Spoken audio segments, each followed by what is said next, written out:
The game's to be sold, not told. So we finna keep everybody broke. They say time is money. They say money talk. I ain't got no time to waste if you ain't got no time. Out and about, out chasing paper. The streets of my house and the house always wins like Vegas. Never down for the count. Second win, second nature. Found mine. Never had my hands out. Fuck favors.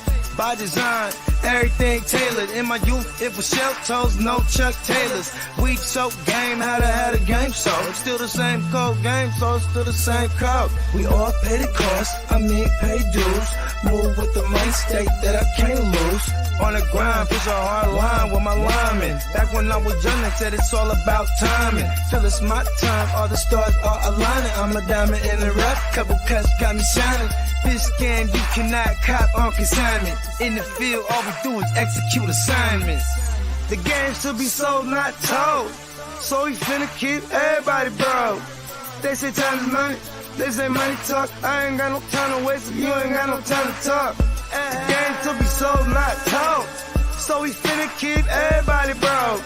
They say time is money, they say money talk. I ain't got no time to waste if you ain't got no time to talk. First, we get into this paper. See, I want it all, plus some UNDERDOG acres, a lot of alcohol, few dad bags of paper. Run this shit like a ship and I'm the sailor. Cold, kinda like it's fresh up out the freezer. Cold, if she ain't talking bread, I don't need her.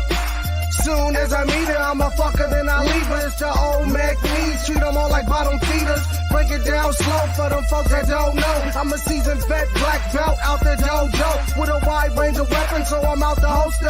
Keeping all options open, so many ways that I can fold ya. Told you from the gate, never been about no play. Get it on the go, they never been known for no delay. The game should be sold, not to be told. Keep your mouth shut, don't have to break the mold. Mac needs.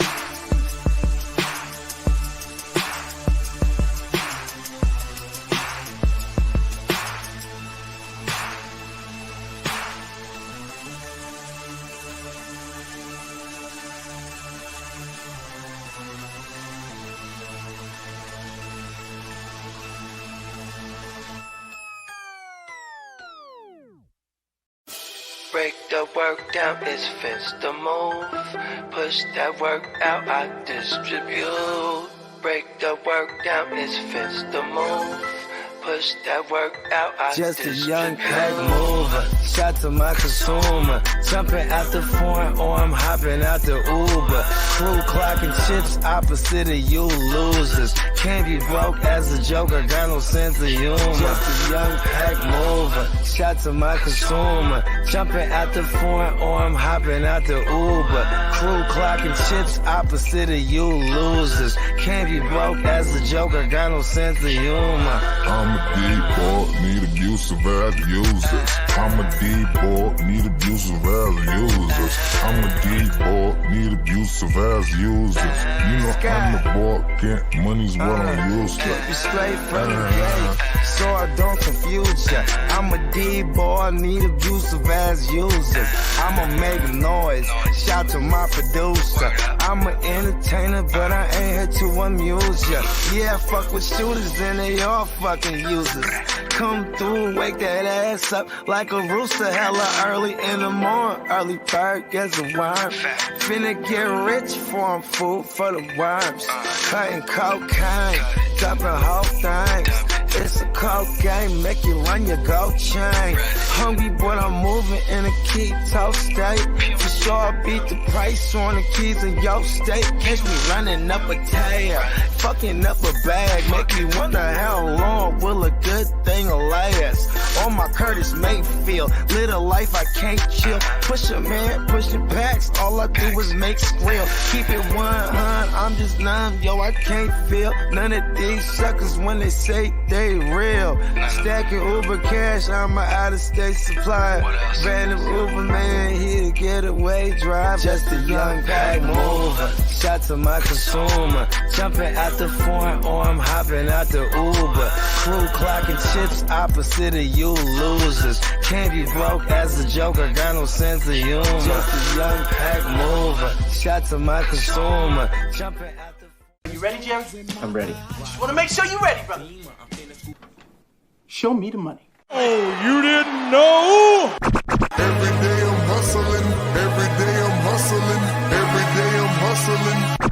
Put my shoes on, you wouldn't last a mile. Summertime, wintertime, I'm on the grind. Yeah, I got the ring, I'm the champ, I'm the genie of the lamp.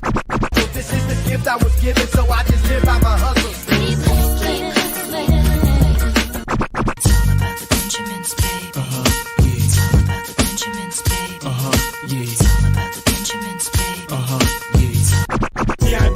My pocket, it don't make sense, but don't make a profit. It's all a hustle, ladies and homies. Make money, money, money. Hold out here for a pill. Ready tryna get this money for the real. I want to find a thing to save my life, so I hustle. It ain't over for me, no, it ain't over for me. Here comes the money. Here we go. Money talk. Here comes the money. Show me the money! Okay, let's go smoke that joint. What up? Fantasy Football Hustler back at you. Top of the morning. Bogard Scott free in this thing. It is. Let's go with it. Let's see who's up in the chat right now. Let's see. We got Marty in the house. He said, just go through my dynasty teams if you're looking for the duds. Damn. I had a lot this week. This is one of the reasons why I have 120 teams. Like, man, this is one of those weeks where it's probably like 50-50 on all the teams. I got shit on in a lot of leagues, but I'm winning in a lot of my leagues, but they could be walked down tonight. yeah. Like some of those leads can get walked right the fuck down. You know what I mean? Yeah. It happens like that. You know what I mean? Bunch of my Mike Evans teams fucked me. Bunch of my, and then Dynasty. Because if I had a choice in my redrafts, I didn't start any Mike Evans. You know what I mean? Yeah. Yeah. Dynasty kind of don't really have choices. Well, we have choices, but it's like real shitty when it comes to the bench usually. Yeah, because I'm a top heavy trading motherfucker. So I have my bench sucks, but I'm okay with it. Yeah. And Niners stacked on IDPs too. Niners set up by 20. Ken Walker on my squad versus Danny Pesos and Lockett. My opponent had 18 points with his kicker, and I had one Matt Gay point. And he said for some reason... That guy had Mayher or what? He had Brandon Mayher, I bet. Fucking... No, he said he had... Oh, the kicker who got the 18. Oh, yeah. Yeah, definitely. Yeah. It's crazy because the leagues that have, it's like, 5 points for plus 50, but they don't give any negative points for misses. I know there's leagues like that where the kickers could just do no wrong. Yeah, Steamboat's league, you miss the extra point, that's -1. Yeah. And if you see, when I had the kicker shit, it was so ridiculous because I would put missing an extra point as -5. Yeah. If you miss an extra point, you're fucked. I would have quit that league. We just got rid of the stupid kickers. That's all it was. And Bakes, what up? What up, Bakes? Top of the morning to you. Salute. What up, Derek? Corbin, what up? What up, Corbin? Fuck, Jess Dre said, I can't believe I played Dorian over CJ, so I'm glad I still won, just barely, though. Yeah, it's crazy because it's funny. I was looking at one of the matchups where I started DTR. I played him over Mac Jones, and DTR scored 0.2 more points than Mac. The right move. Fuck, that. I wasn't even really watching DTR's game like that. It was so slow, and we were watching it on. If only I would have let you pick up DTR. He was a landmine. He was a trap. I didn't use him, but just the big block action. Yeah, it's a big cock block. And what up, Debo? What up, Debo? Marty in the house. What up, Marty? Dion in the house. Let's smoke it up. Yeah. All right, before we get going on, we're just bullshitting in the morning anyways. But I found some clips on TikTok that I thought you guys would think is pretty funny. Let's make sure Bogey gets to see these as well. Yeah, my bad. I just wanted to open. My bad. Part of the noise. Just want to open a garage up. Here we go. Crazy that Taylor Swift put that guy Travis Kelce on the map. Like, he literally blew up now. What are you talking about? That guy Travis Kelce that's dating Taylor Swift, she blew him up. She blew him up? What does that even mean? Like, no one knew who he was before. What? You're kidding me, right? No. You're kidding. No. Him and his friend, Momes, that waved to her. Oh my God. Like, Patrick literally- Mahomes? Look, I get it. You're not a sports person, and I get you don't understand how the world works. But Travis Kelce and Patrick Mahomes are probably the best quarterback tight end duo in the history of football. But no one knew who they were until That guy's wrong. went They to the are. game. No one That's knew. insane. No, in your world, no one knew who they were. But him and Travis Kelce and his brother have the best podcast. His brother is a Philadelphia Eagle, one of the best centers ever played the game. He won 2 Super Bowls, and he is literally going to be in the Hall of Fame for being one of the best tight ends ever played this game. Yeah, but I'm just saying, until Taylor Swift, no one knew who they were. Jane, I can't even talk to you anymore. No one even knew who Taylor Swift is majority. You know what I mean? Well, see, and I found one. It's like one of each. So here you go. Here's the other one. About Taylor Swift and that football player. Oh, yeah. She's with Travis Kelce. I know, I love her. He kept showing her during the game. She's about to blow up.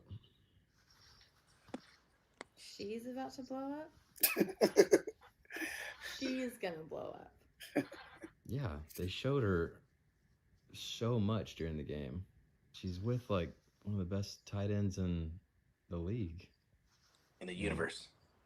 I mean, he's good. You're joking. About what? She's gonna blow up because of Travis Kelce. Do you know anything about Taylor Swift recently? I know she's about to blow up. Like, I mean, see, here's the thing. It's like even my girl, someone who loves Taylor Swift and loves football, she's like, he's supposed to be with like a petite black chick, not Taylor Swift. Like in her mind, because like, remember, see, and that's what's funny too, because I was telling her like, Travis Kelce ain't like a brother no more. In the last couple of years, he started morphing into like full white guy. You know what I mean? Remember before he's he rock his hat like this and shit, and he be lined up. You know what I mean?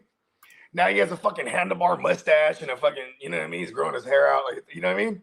What up, Dennis? What up, stranger? What up, Denny? What up, stranger?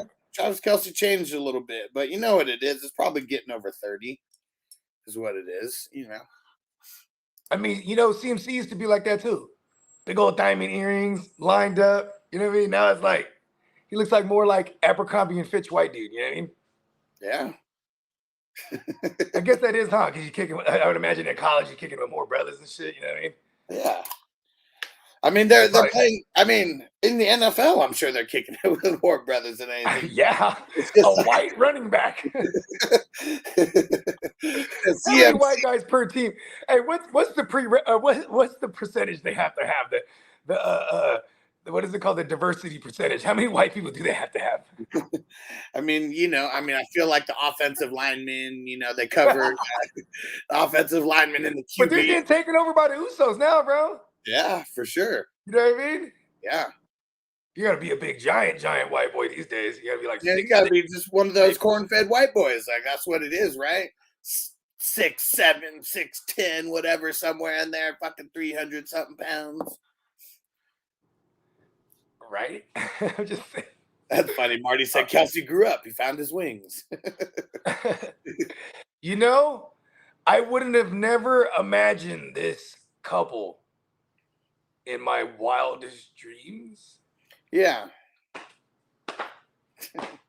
I mean, if there was to break up, I hope there's no bad blood between them.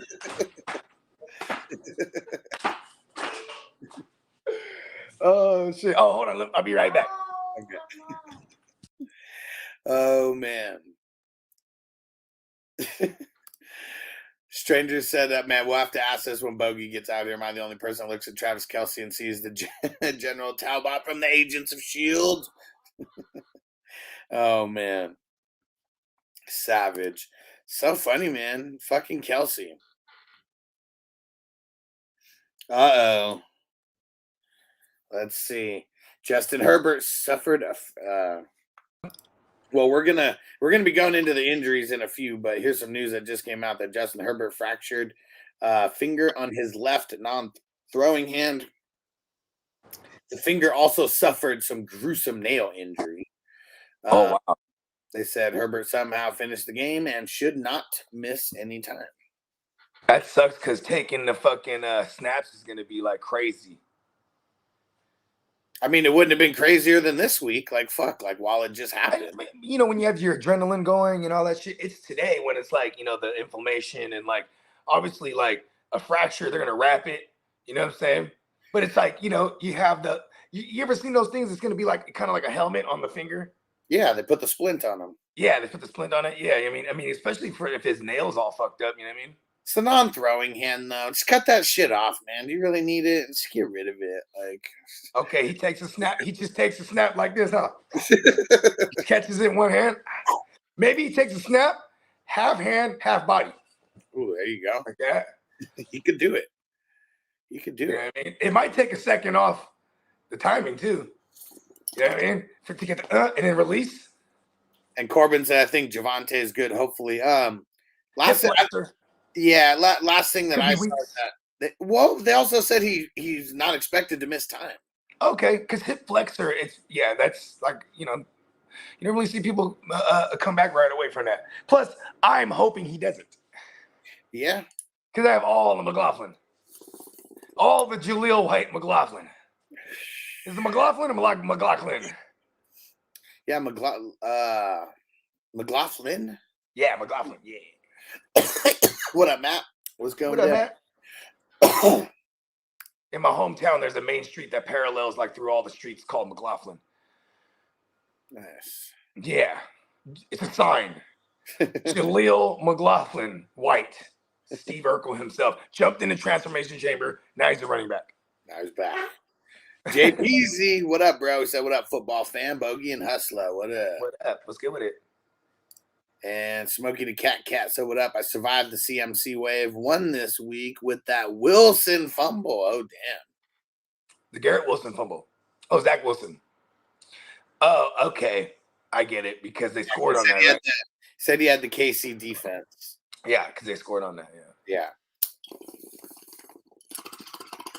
Wild. Matt said, would I be crazy to start J-Mo in his first game back next week? Yeah, but I mean, it really depends on your options, though. Like, you're crazy to start him, is what I'm saying. Yeah, like I would maybe start him over Josh Reynolds, right? Yeah, fuck. You know what? I would say, just watch the practice reports. You know what I mean? We want to hear that he's a full go, he's looking good, stuff like that, because he's literally coming back from like not being able to have access to their facilities and their trainers for rehab. Because remember, he had the hamstring before he got suspended. So, let's hope he's all right. Because this kind of puts him online to come back ready from a hamstring. You know what I mean? Yeah, I mean 4 to 6 weeks is usually, and so he missed 4 weeks. Yeah. So hopefully he's good to go. I mean, yeah, just pay attention to it. And will he be on a snap count first game back, even if he's a full go? It's a very strong possibility. And he missed more than 4 weeks. I mean, he just missed 4 games, but he missed 2 weeks of practice also in the offseason when he got hurt. Yeah, preseason. Yeah. Yeah. So it's been probably at least 6 weeks, but yeah, let's see how he comes back to practice. And what up, Resty? Resty in the house. Mm-hmm. Matt said, would you start him over JSN? I mean, see, I really don't want to start JSN. I'd hit the waivers before kind of starting either one of those guys, really. Or at least be looking to hit the waivers.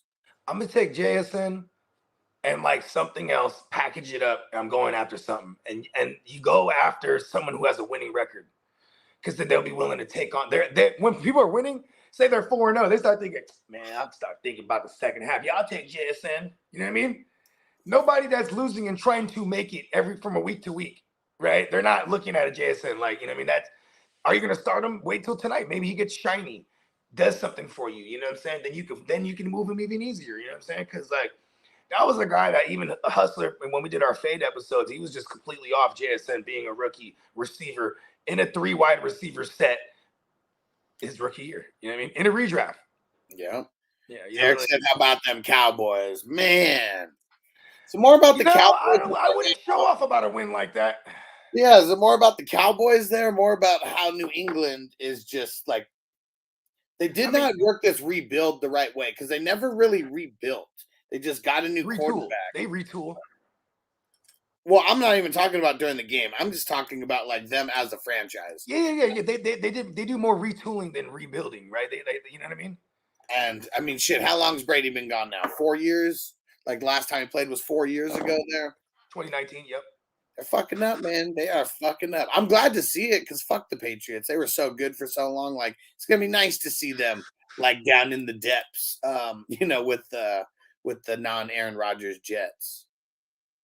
Matt, I mean, like it's just funny because one thing they don't do is like, get things they actually need. They're so wired to find things at a bargain or a deal or a steal or you know what I mean? Yeah. Like Mac Jones, bro, they would have never traded up to get him. Right. Fell to them at 15. All right, screw it. We're doing this. And Mac Jones is bad, like right now, but that's still not. I don't think it's him. Like I don't think Bailey Zappi comes in and like plays better. Like that offensive line is fucked. And this morning, no weapons. No. I saw the post conference this morning. He said Mac Jones is our guy. He's our starter. Yeah. They already came out and said that. Yeah, he just said wasn't looking good. Yeah, took him out of the game. That was his verbatim answer. Wouldn't look good. Took him out. And I mean, we'll talk about Kenny Pickett, but like same reason Kenny Pickett hasn't looked good. When you literally have like 0 seconds to like do anything, like if Tom Brady. Like if he couldn't get rid of that ball in like 2 seconds or like less than 2 seconds, like I don't know, it would have been bad for like the latter half of his years. Like they had. But that's the thing, though. It's pretty much the same offensive line. Minus maybe a Trent Brown and Isaiah Wynn, I think was his name. But like that's what I'm saying. Like the later years in his career, he didn't have like an amazing line like the beginning of his career. And first half. This is why I didn't like PFF, because PFF would look like they were doing it. You know what I mean? For sure. It would like the offensive line was pass proing. Hold on, real quick. Let me help you real quick. And shit, like even like right now, I mean, it might because of CJ Stroud not taking a lot of sacks, getting rid of that ball like hella quick, all that kind of stuff. Is that would PFF grade the Houston line as like good and like they're literally on all their backups? And Derek said, "I'm happy with it." You should be. You should be. Tale of two teams from week 3 to week 4, getting that ass whooped by the Cardinals on the road. Got back to Jerry World handling biz. Matt said, "I have a feeling Kupp won't play this week." He's not going to play this week. Like this is his first week coming back to like practice. So I want to say that he's going to be like next week or the week after. So like they just designated him yesterday or 2 days ago. And he's got that 21 day. I bet it goes to about like 14 of those days before he actually plays. So I think he goes through 2 weeks of practice before he plays. And Matt said, "I love CJ Stroud. He's a true leader." Where's Peacock? Where's Peacock in the house when CJ Stroud's getting stroked off right now? And I was bringing up how I wonder if PFF has the Houston Texans line like graded high. Probably. Because he's not taking a lot of sacks and he's just getting rid of the ball. What's stupid is the old PFF would have like individual number rankings percentages, right? Now they just grade you A, B, C. Like it's shit's whack. Like it's like kindergarten, but it doesn't make no fucking sense. It made more sense to me when you would use all these numbers that didn't seem like they made sense. You know what I mean? Yeah, that's what's weird. It's like they blow up.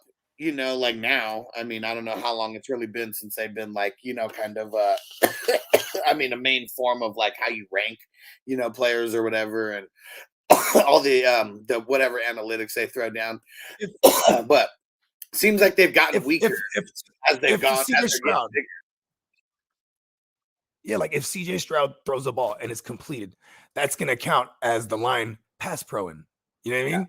Then there'll be plays under pressure, plays clean pocket, and it's still just as skewed because clean pocket could mean that like the pass rush ain't coming, or you know what I mean? Like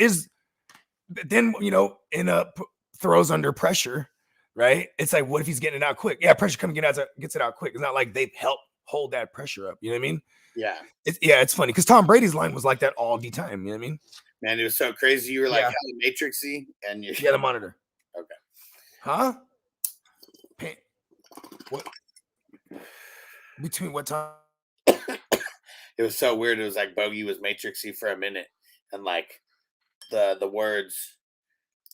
Yeah, it was hella weird. It was like you were matrixy for a second. It was like you were talking, and every word was like not synced with your mouth, but then like somewhere throughout that way, it synced back up.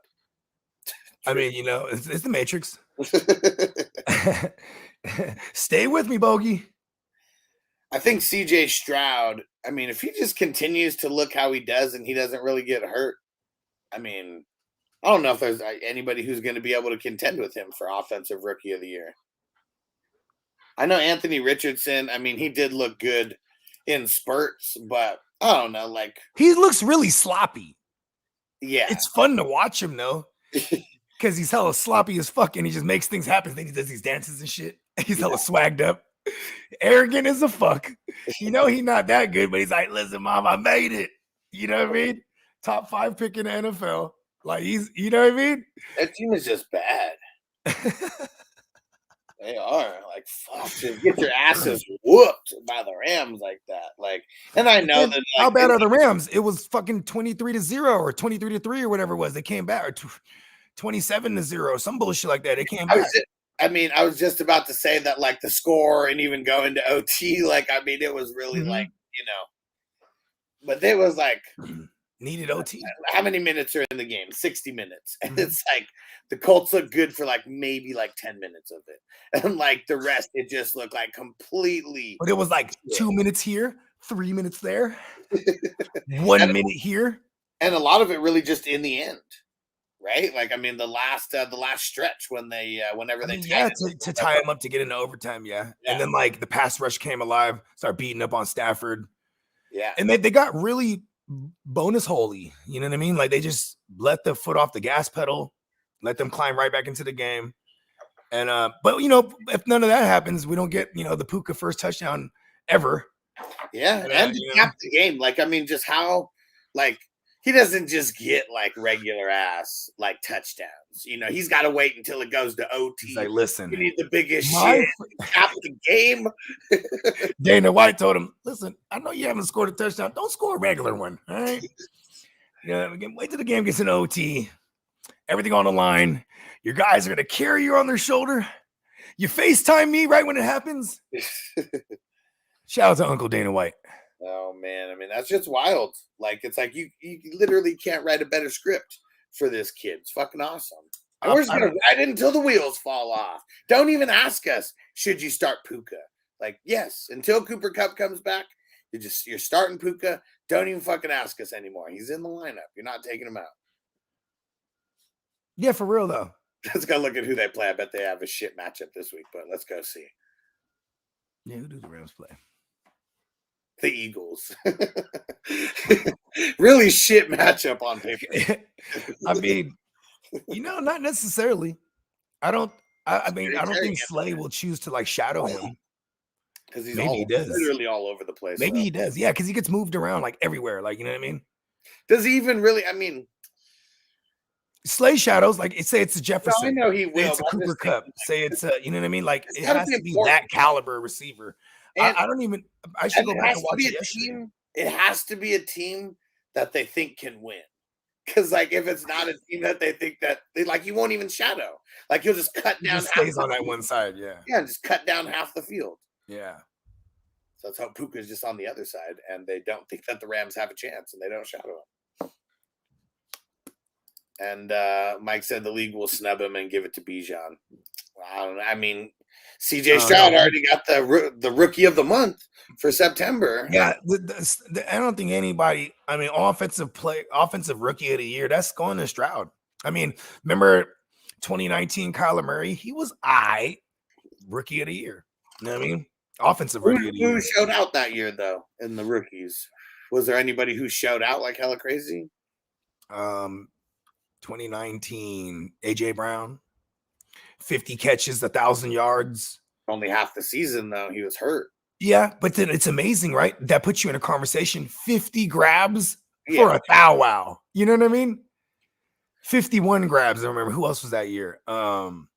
Yeah, see, there wasn't a lot of. I mean, it wasn't top heavy. I mean, Jacobs was there. He didn't do like amazing. No, he didn't really do much. I mean, he hit a rookie wall. He hit a big rookie wall like after 10 games, slowed down as fuck. Scary Terry was there. Started out the gate on fire. Yeah.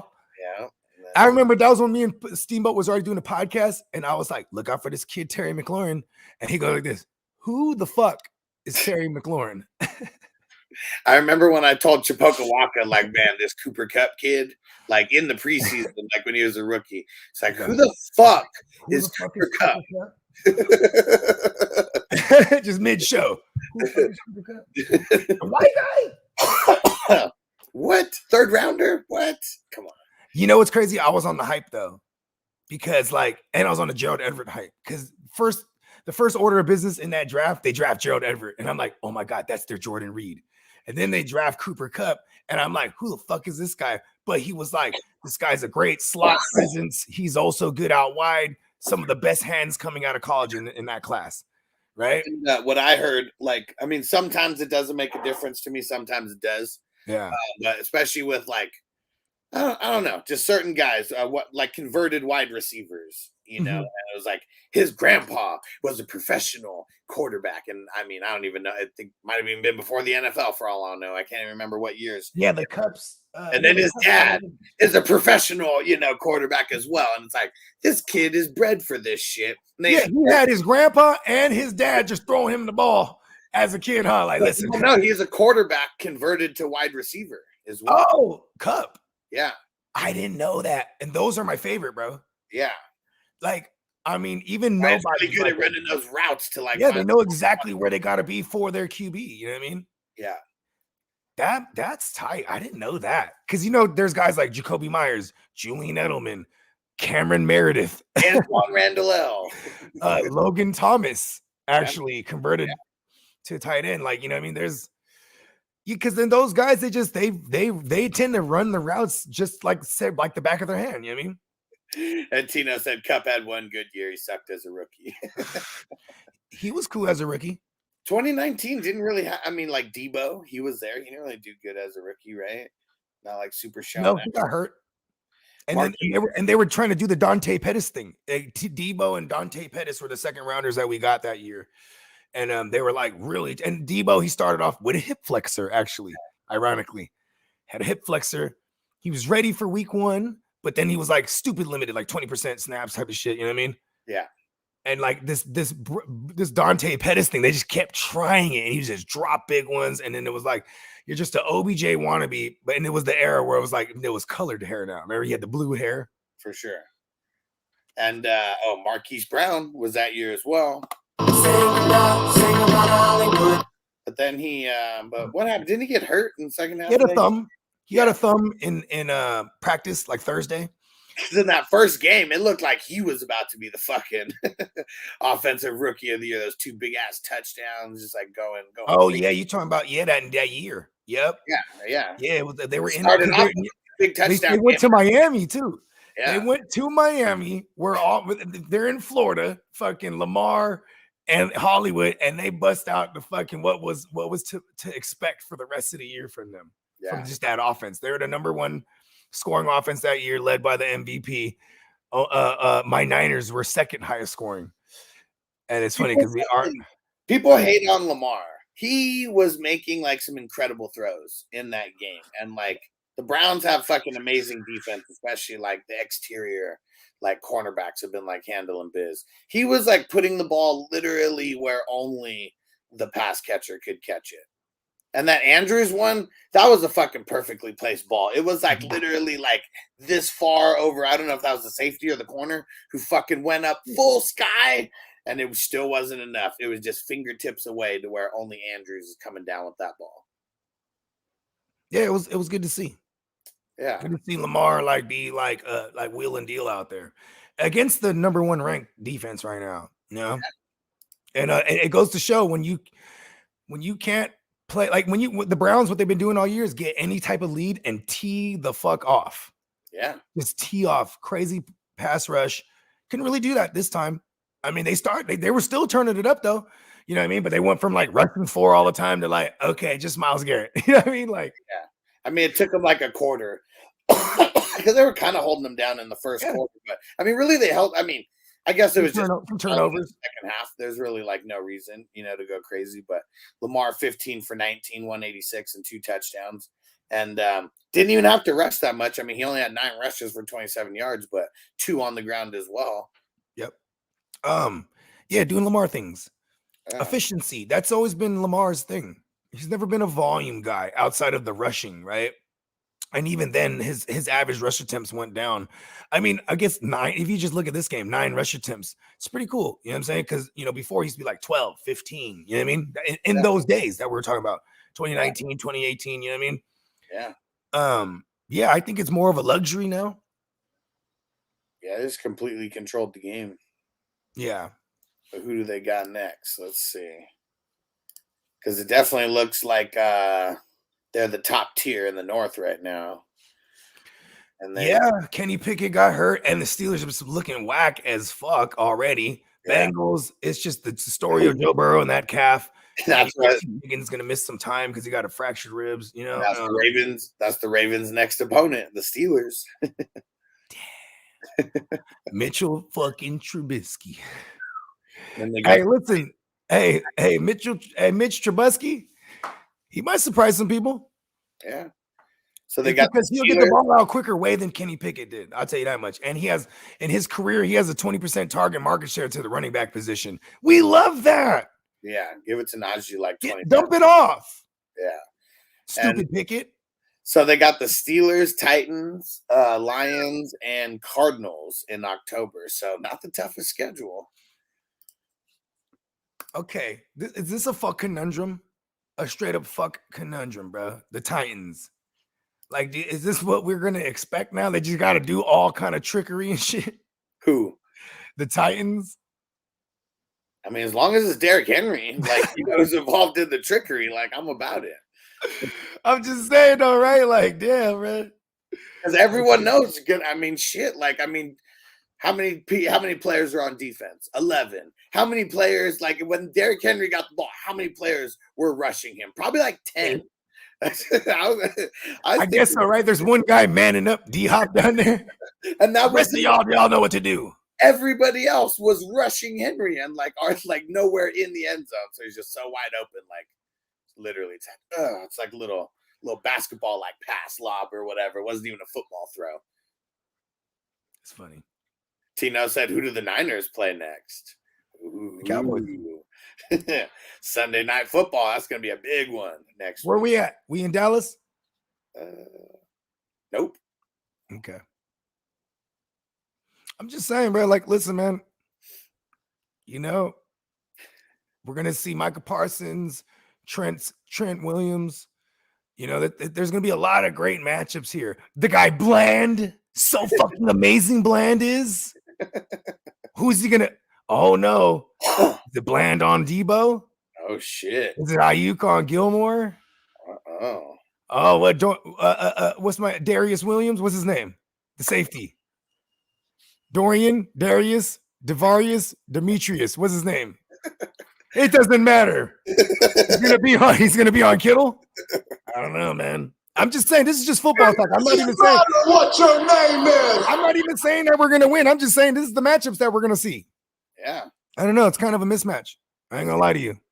I hope this is a good Sunday Night Football game. I mean, it's gonna be a good one. Yesterday was a good one. Very surprisingly.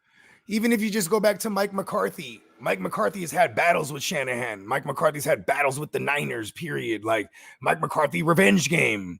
There's all kind of shit I could, nitpick at. Hey, I'm saying we're gonna Cowboys for like the last fucking 30 years revenge game on the Niners.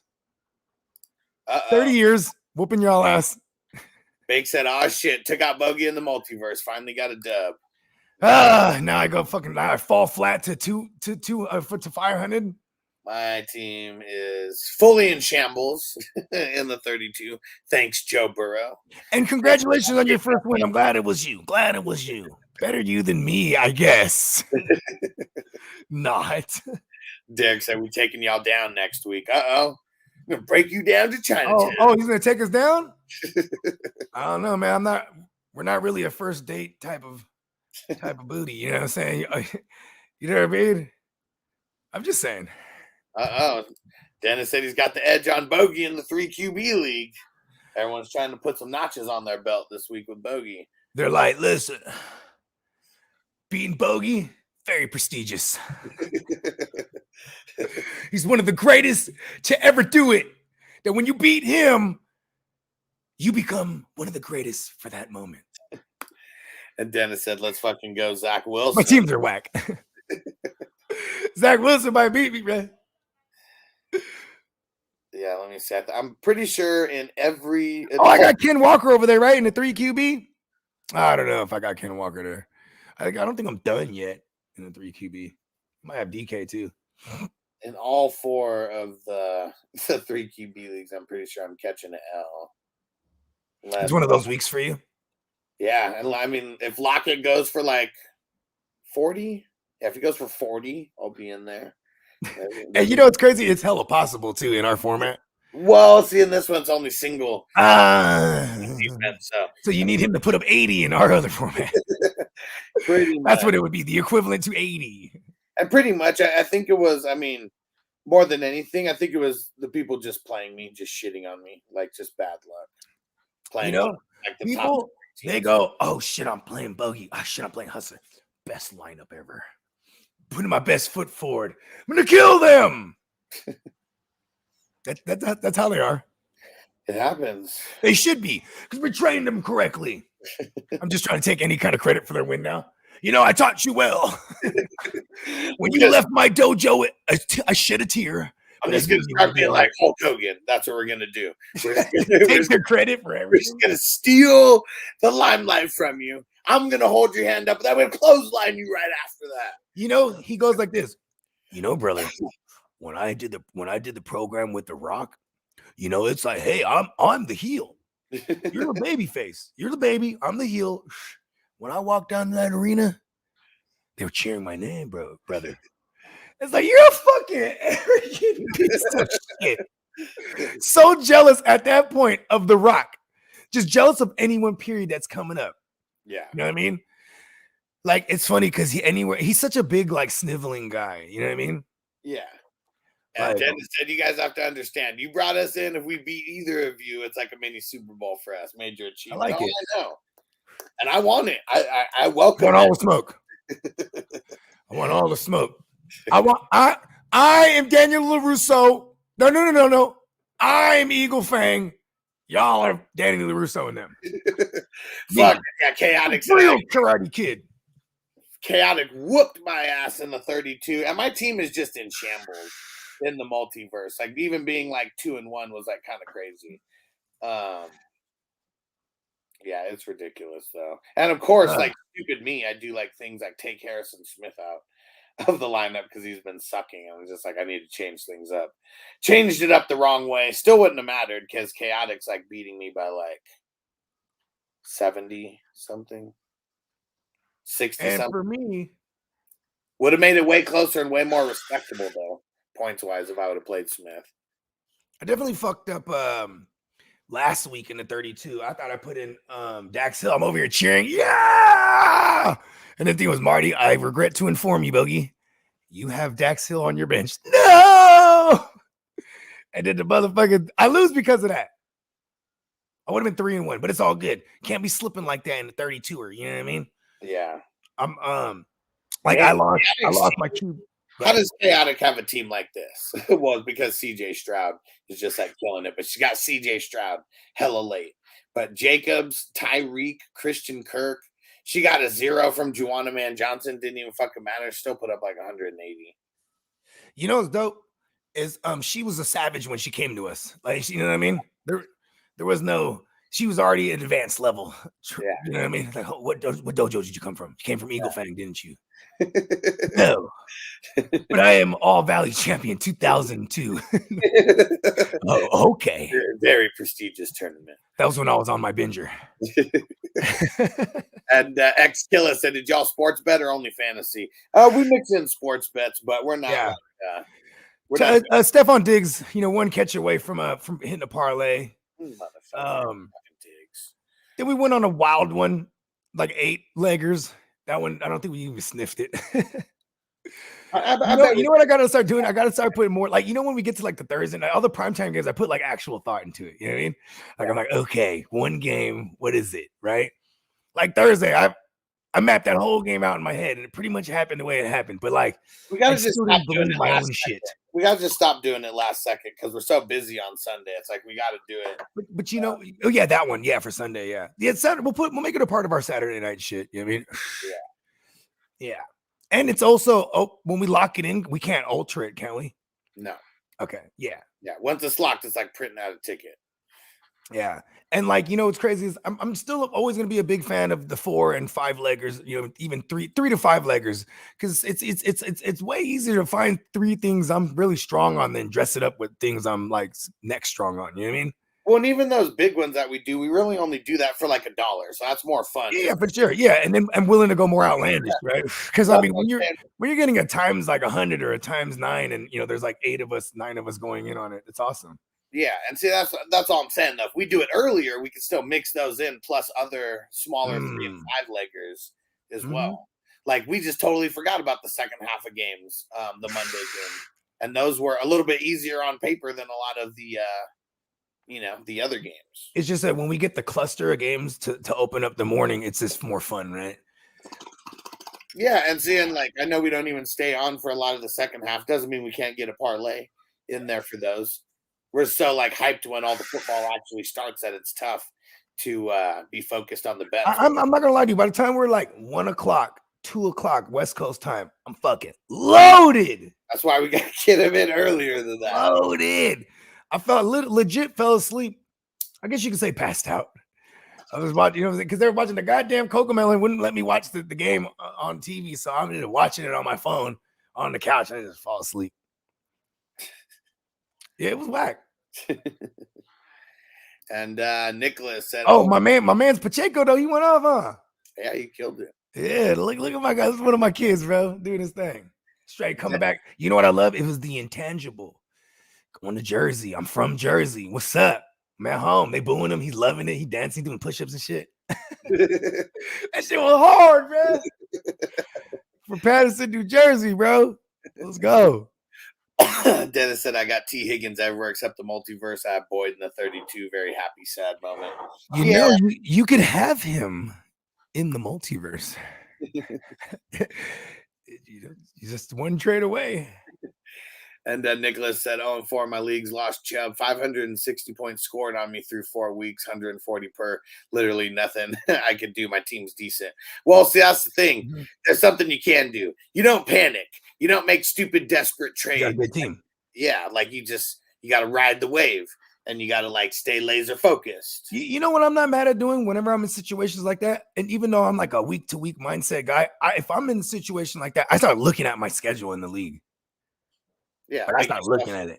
Yeah, just give yourself more confidence when you're like, all right, my first 4 weeks, I played like every hitter. The murder's row, yeah.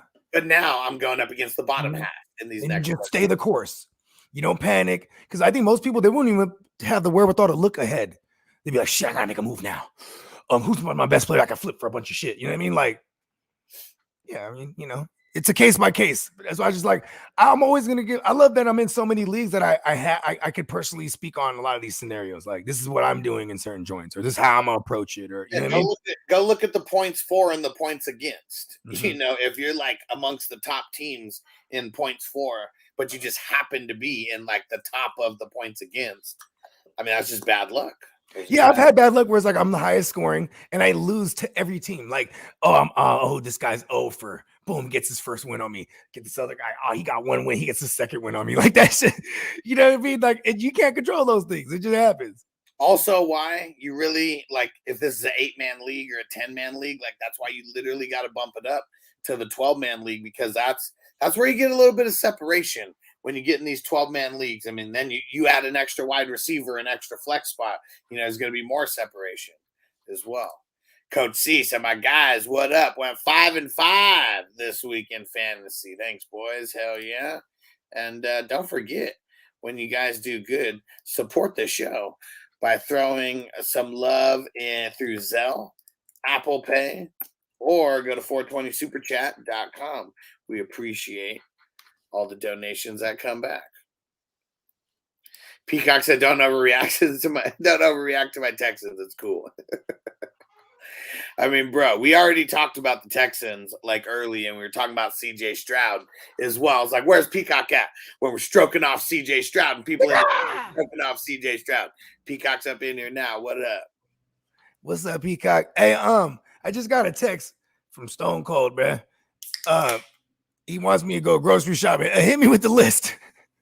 With one beer, oh, I noticed.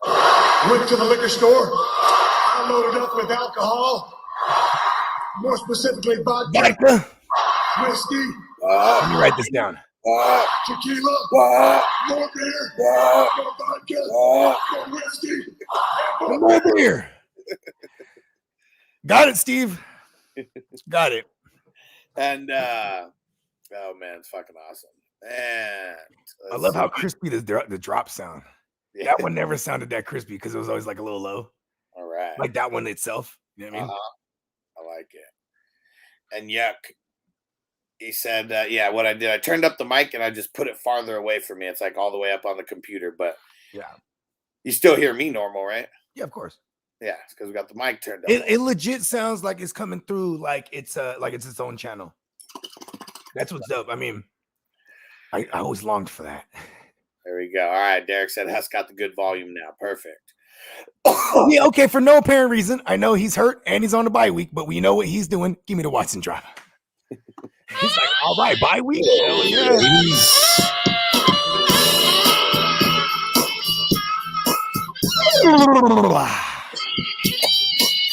See? Fucking slapping. Oh, that shit's tight.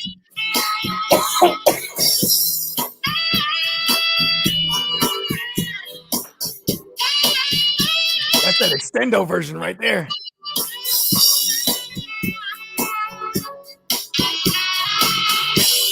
That's the part right there. That's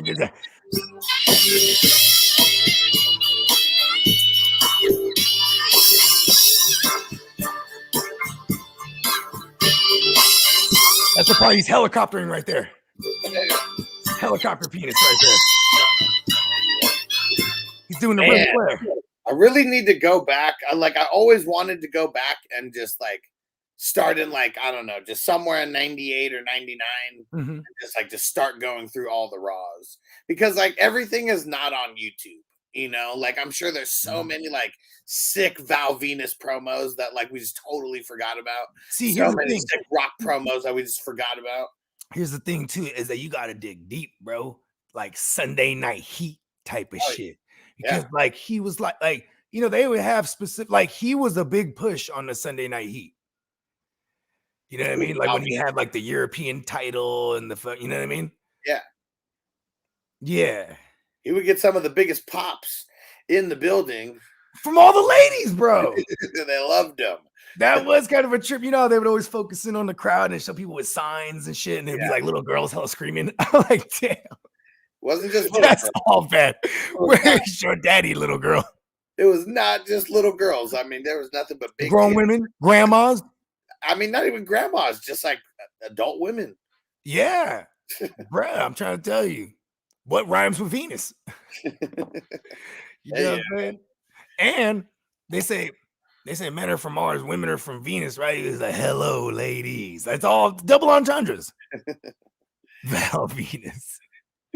Yuck said to everyone that stuck with Nico Collins, cheers. He said, don't stop believing. Hold on to your feelings. He said, the street lights brighten. I like that. Is that a Journey reference? Yeah. Yes. 10 points. Oh, yeah. I think I played Nico in a dynasty, and I played him in 2 out of the 3 vampires. That was good. In the 11, Nico Collins in League 11, he was a contributor to a 400 outing for me, 400 something. Yeah. A shout out to him. My team is so makeshift over there, but it's my defense that holds me down. And then like, yeah, getting Kamara back, And then I'll eventually have Saquon. But I might actually, and then also Diggs. Like everywhere, just I have Diggs. Is just like you're beating me in the 7 with Diggs. I think. Yeah. Let's see. Yeah, you're beating me in the 7 and then the Green Bowl. Those are the only ones I noticed I was playing you. Good shit. You're beating me right now. Yeah. But you got like Tyler Lockett and Julian Love. There you go. And what do I have? Nuosu or am I done? I think I'm done. You're done, data. Yep. See? Yeah, Tyler Lockett is about to. I have to avoid so much Tyler Lockett tonight. I'm not even like trying to. Oh, and who else? Who else is in the lineup in the 7? A-Chain. Finally, of course, you're not gonna miss out starting A-Chain against me. Well, I mean, shit. That's what sucks in this one. Nick Chubb, Austin Eckler. I mean, done. Like, fuck, my running backs are fucked. So, like, I mean, man, I should have pulled him out last week, like for this. And you ran into me on a good week where my play is just as bad. Yeah. Tua doesn't have the greatest day. Fucking Dylan sucked. Yeah, I mean, AJ Brown out fucking scored Diggs, but yeah, when Tyreek and Debo score like 15 combined. Yeah, the Tyreek thing. But see, it's so early in the year. I don't get mad at these losses. You know what I mean? It happened. But it's also we're in so many fucking leagues. I get desensitized to it. Yeah. Even the Green Bowl hurt a little bit yesterday. It's like fuck. I'm like, well, it's still a whole season. Because it's like that one hurt. Like, I might have like had a chance. I almost need like you to kill me. So then no matter what I did, it wouldn't have mattered. Then I'd be like, all right. But it's just because that one's $600, so it hurts. You know what I mean? Sure. We're paying attention to every fucking win and loss there. Mm-hmm. I got Bobby Wagner left. You seen Bobby throw up 30 on a Monday night. Yeah, for sure. And that'll make me feel really good. Yeah, because what was the difference between Mac Jones and Baker? Shit. Damn, you could have played Josh Dobbs or anyone. Yeah. I picked the guy that gets benched. Yeah, so that would have given you, let's just say, like 34 extra points. God damn. So what would that what did Baker put up? 40. So oh my fucking God, me. He was in there and I switched him out that morning. I had him in there when I set all my lineups too before the week started. Yeah, so then it would have required a Bobby Wagner, like 22 point at least performance plus.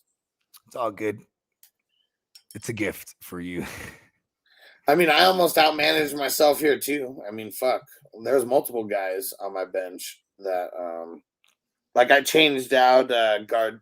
I mean, it was only like a 7-point difference or something, but changing him out for Eric Kendricks. Yeah. Either way, we're on to week 5. Yep. Or almost anyways. And fuck, see, look at this. Super Saiyan. Man, I fucking left Amari Cooper in and left Nico out.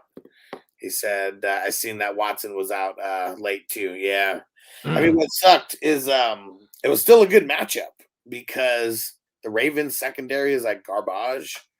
But yeah, it's the DTR.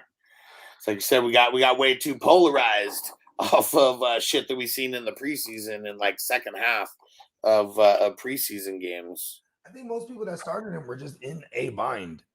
There wasn't like anyone was excited to start him. You know what I mean? Yeah, like where I started out last minute. It's not like anyone was holding on to DTR, so people raced to grab them, and you know what I mean? Yeah, I had to play DTR in the Guru League, and I didn't have to play him, but that's my mindset is like, oh fuck, I don't have an extra. I mean, I did have an extra quarterback. That's what's crazy. It was Mac Jones, but I was hating on him so much in the matchup that I picked up DTR to play him over Mac Jones, and he got 0.2 more points than Mac Jones, which is crazy because DTR only scored 1.4 points to begin with. That fucking Mac Jones. Fucking Mac Jones. I had Yaker in there. And he's doing exactly what I said he was going to do all year. It's all right. Bobby's just going to get 30 and then, Yeah, just do it. I need Bobby in the season. All right, mentally. And Nicholas said, I'm 4th or 5th in scoring, but 500 against. He said next highest is 510. Yeah, it's like a 10% difference between you and the next person. And yeah, he says 10-man, my smallest league. Honestly, that's why I got out of the 10-man leagues. Like, even one where we had like one of these 10-man leagues that I was in with like 20 starters, still didn't make a difference. Every team was fucking stacked still. Yeah, it's annoying. Yeah. Like if I'm gonna do 10 teams, at least I would have like a double flex, 3 wide receiver set, and fucking super flex, and then it's like well, not even super flex, single QB. Those are the 10 teams I was in, and then it would be decision making for real. You know what I mean? Yeah, and even the 10-team leagues that I'm in this year, it's the 3 QB league where, yeah, literally, and that's like, you know, the variable there. And the vampire leagues. And even next year, I'm not even going to do 3 or 4 vampire leagues. There's going to be 1, and that's it. That will be it. Just 1. I have no fucking idea what I did with that joint I rolled. Oh, man. Got to find that thing. I know, right? I don't want to roll another one. What up, Uncle Buck? He said Watson killed my lineup, lost by 2 with Watson in the lineup. Which Deshaun Watson, you didn't take him out? Or are you talking about Christian Watson? Who are you talking about? Christian Watson would have had to be put in his lineup. So I think he's talking about Deshaun. Man, come on, Uncle Buck. You got to be up watching us. We were talking about that like 2.5 hours. You talking a gang of shit, huh? Come on, a gang of shit. I like it though. Don't stop. I actually appreciate it.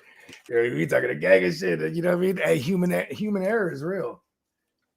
Yuck said, he said, so when people follow the bad trends, y'all should play the hoe train because them hoes be following the bad trends. Come get on the hoe train. Wow. Easy. Man, Derek, this is probably my fault. Because I didn't remind everybody that Khalil Mack is in a revenge narrative, and every time he goes against the Raiders, like he plays with this extra like chip on his shoulder. Yeah, in the Green Bowl, I almost dropped Russo for him, but I was like, what the fuck am I thinking? Right? I mean, you definitely would have won. Yeah. Anybody who picked, I mean, he had 77 points in IDP 1, 2, 3, 6 sacks, 11 tackles, like. That's fucking awesome. He fucking teabagged the fuck out of Aiden O'Connell. 6 sacks. Oh, man. I think this eclipses his biggest game ever where he had, I think it was 5 sacks on a Monday Night Football, but that was when he played for the Raiders. Yeah. Who was that? Was insane, man. Like, he was all over that. What up, Antonio? Antonio in the house. What up, birthday twin? PJ said, I'm fucking done with the Bengals. Done. Yeah, I mean, they have no. Yeah, there's a ton of teams that I have that are just fucked, bro. They're going up against the Cardinals this week. The Bengals are playing the Cards? Yeah. Okay. That's they're in Arizona, so it's gonna be a little good, a little bad, I'm sure. But here's the thing. What would we rather have right now? Would we have Joe Burrow sitting for these last 2 games? Like, I think I much rather would have had that because he's out there gutting it out on one leg.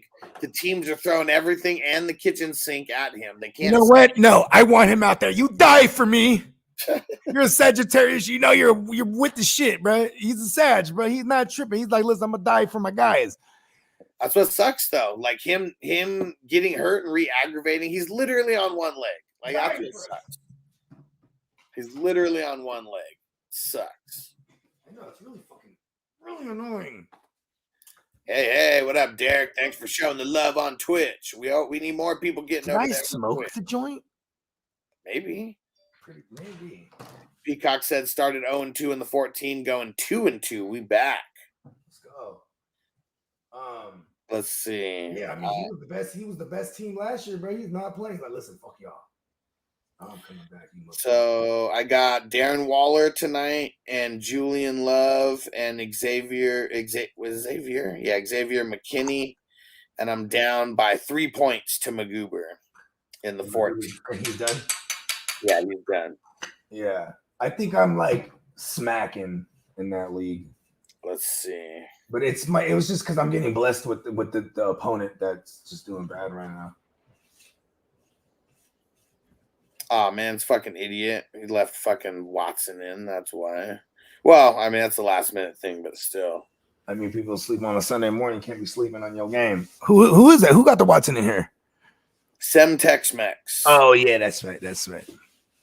But yeah, crazy though. Starting Malcolm Rodrigo over there. It's crazy that his name still garners like anybody to start him. I mean, you know what? That's the difference between someone that's willing to just click on names and look at what they've been doing. They just click names that they recognize. You get what I'm saying? Yeah. Yeah, because that's a polarizing name for doing nothing because of Hard Knocks. You know what I mean? Yeah. And he did some suffer last year. He did a little summer. Yeah. Yeah. He's still a late round guy who, yeah, it was just it was a nice story on Hard Knocks. But yeah, Peacock's beating Candlestick. Yeah, Candlestick's rebuilding too. So, you know what I mean? He's not true. He wants all the L's, you know, on purpose. I mean, he still put up over 300. So yeah, I mean, because he has to. He asked me too when he was chilling. Like, do I gotta put? He's like, well, how does it work? I was like, you gotta put a lineup up. You know what I mean? Yeah. And that's what someone else said. Well, I'm trying to go for the number one pick. I was like, I understand, but I was like, you can't be playing. You can't like, be playing three of the motherfuckers like, listen, I'm going for number one pick. Yeah, I was like, you can't be playing people that have like that are gonna get 0 points like over like, you know, just like starters. Like you gotta put a competitive projection together at least. And yeah, Uncle Buck going up against Bernie Mac. It's super close. Uncle Buck's beating him by 7, but it looks like they both got some players going tonight. Uncle Buck was talking about a different league. He was talking about a different league with Watson. Yeah, it had to have been because this one he's got Tyler Lockett and Okereke left, and he's winning and going up against Bobby Wagner.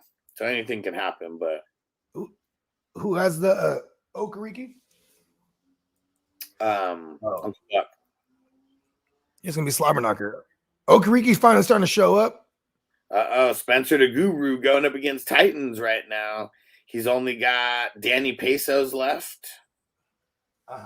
And he's down by 27 points.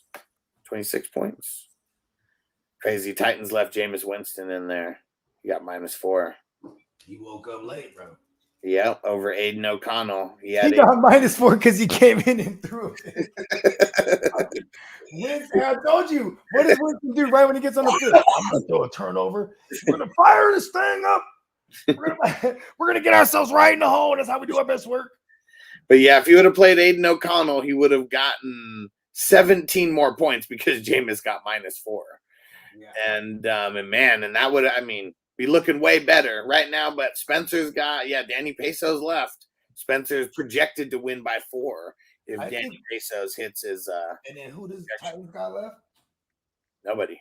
Yeah, I think Danny Pesos got this one for him. Yeah, I think so too. Damn, Spencer put Pacheco on the bench. Damn, how did he get Pacheco in there? Oh shit, he played Aaron Jones over Pacheco. Oh, okay. Crazy. What did Pacheco do in our format here? Like 40. Y'all. I just love him so much. Yeah, that sucks. I mean, that, you know, it's crazy. All these little things, these one-off things. And look at Pacheco, bro. It's going to be hard right now, but trade for Pacheco, bro. Get used to Pacheco. He played Jerome Ford and Rashad White over Pacheco. The Jets haven't been a good run D. No, they haven't. It's crazy because I've noticed this since week 2 against the Cowboys. Because let's be real, the Cowboys line is not that great, right? They just haven't played anyone insane. That's why, I'm kind of looking forward to our D line versus their O line. Yeah, and I'm pretty sure they're looking forward to the same. Their D line versus our O line. I mean, damn, that's crazy. Yeah, you did get lucky this week that he just shit the bed like that. I didn't even notice he's 3-0. You talking about the Watson dude? No, yeah, because even I took a L in this league already, right? Everybody did except for Sam Tex-Mex and Uncle Buck. And Uncle Buck, I'm rooting for you, bro, because I want to see that big old fucking 6-paragraph statement. How come no one's talking about I'm the only one undefeated? How come no one's talking about it? It always happens hella late at night too. Yeah. For the East Coast, it's 1, 2 in the morning for them, and he's jumping in the chat, start talking hella shit. I love it though. I look forward to that shit. A lot of those rants he goes on, I'll be egging him on the side, DM him. Yeah, let them know. And then it turns into like hours of going back and forth with him because he just lets me have it. Antonio said he had to double check. He said, well, my eyes saw 77 points. Insane, right? Insane. Yeah, it's pretty nuts. And let's see where we at. Try and catch up a little bit here. And Super Saiyan said, bro, imagine having pick 2 and going Chase instead of CMC. Damn, you did that? I mean, I'm Chase, you know what's crazy is like if you've been rocking with us, we're taking Hill over Chase even. Like Jefferson, Hill, Chase was the order of like how we like things, you know what I'm saying? Yeah. And even before the injuries and all that, I still felt the same way because I mean injuries to Joe Burrow, because it was like this. It was like, okay, Tyreek Hill and Waddle just finished both in the top 10, right? One was like top 2 and the other one was like 6 or 8 or whatever it was, right? For Waddle. Yeah. So you can't make an argument that Waddle takes away from Hill. It's really concentrated between the two of them, right? But see, Higgins definitely takes away from Chase. You know what I mean? Like Higgins benefits from the double and triple coverage that, you know, people dedicate to Chase. Plus, if I'm thinking about receivers, I'm always trying to get the 100+ reception motherfucker, bro. No matter what. I want the guy who's going to get close to it or go over it. And like Tyreek Hill goes over 100. Jamar Chase is like 80 receptions. That's the type of guy he is. Because it's more the big play down the field type, you know, the lesser percentage completion passes. You know what I mean? Like, you know, meanwhile, there's Higgins, right? See, but now Higgins is dead for a while. Yeah, things will be changing, but Burrow's still dead. And Derek said I'm in the 18 and I'm down 14. Yeah, let me see. Down 14. He's got Ken Walker and Scotty Too Hottie has JSN. It's crazy that they have JSN projected for 14 points and like he hasn't scored 14 points ever this entire season. And it's like, what are they basing it on? Target market share? Because I don't even think he gets that. I mean, even if it's the 2 points per reception, he needs like, what does he need? Fucking 3 receptions and yards. His projections right now are 2.5 receptions, 28.5 yards, and a half a touchdown. See, how does he even get like projected for half a touchdown? I don't know, man. It's like, see, if I'm fucking, I'm not going half cock, bro. It's like, listen, I'm projected to go half cock in this one. No, I'm on full cock, baby. Derek, you need Ken Walker to have a week like he had last week, because even the week that he had 2 weeks ago, that probably wouldn't be that. I mean, that might be enough, but it'd be cutting it hella close. Geno Smith revenge game. Now look at this. Ken Walker, he's about to run all over the Giants, bro. Come on. Everybody runs on the Giants right now. Yeah. And Tino said, has Chase ever had 100 catch season? No. Let's see what his highest was. It's also because, you know, Joe Burrow is a very efficient type of passer. I don't even know if he's in the full season. Has he won over 600 pass attempts? I don't think so. I think we looked that up. Because him and Aaron Rodgers being Sagittarius is like we are, Tino, right? Very efficient, make the most out of little. 87 was the most. See? Even having 128 and 134 targets. I remember when I picked Tyreek Hill over Chase in Steamboat's league, and I walk over to Steamboat, he's like, over Chase, huh? I'm like, yeah. And he just started laughing because he knows I'm loaded. I'm like, yeah. But see, that's what we were on. I can't get to the draft and be like, all right, we're switching it up. You know what I mean? I was happy as a fuck that Tyreek Hill was there. I took him over like QBs, and now I'm mad because my QBs suck in that league. You know what I mean? And Burrow's gone over 600 attempts one time. It was only 610. 610. Okay. Yeah, and that was last year. Yeah. Yeah. Okay. Yeah, because before that's like 535-ish, 550 or something like that. All right. I think it's about that time. Let's go. Time to get to work. Get steady. We're gonna get steady and duddy. And oh yeah, fuck. You know what?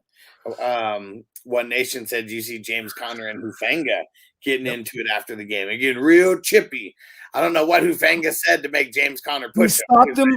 He pushed him. He's the one that stopped him from getting a 2-point conversion. Oh, and then after he was jawing at them, they were jawing at each other, and it was just on after that. I mean, you know, he probably said, "Sucker, you ain't in there, sucker." Well, you know, said Hufanga got punked. Oh, I mean, he pushed him like that was it. He didn't like sock him or nothing. It was like he pushed him, and then they got separated, and that was kind of it. All right, sounds good, Derek. Drive safe. Yeah, drive safe, brother. Because we're about to get into the injuries. Oh, yeah.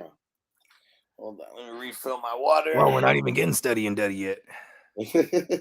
Not yet. We'll do that after the injuries. Yeah, I guess it's like the good news. Give me the bad news first, right? Yeah. The good news or the bad news? Yeah, we're gonna tear this Band-Aid off. Is what we're gonna do. And Big BS said, "What's with the memes with the refs and the Chiefs?" Because of the one Sauce Gardner like penalty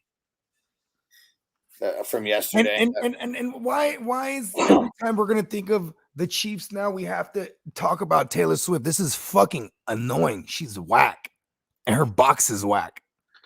I would know. All right, here you go. The bitch is twice my size. And oh yeah.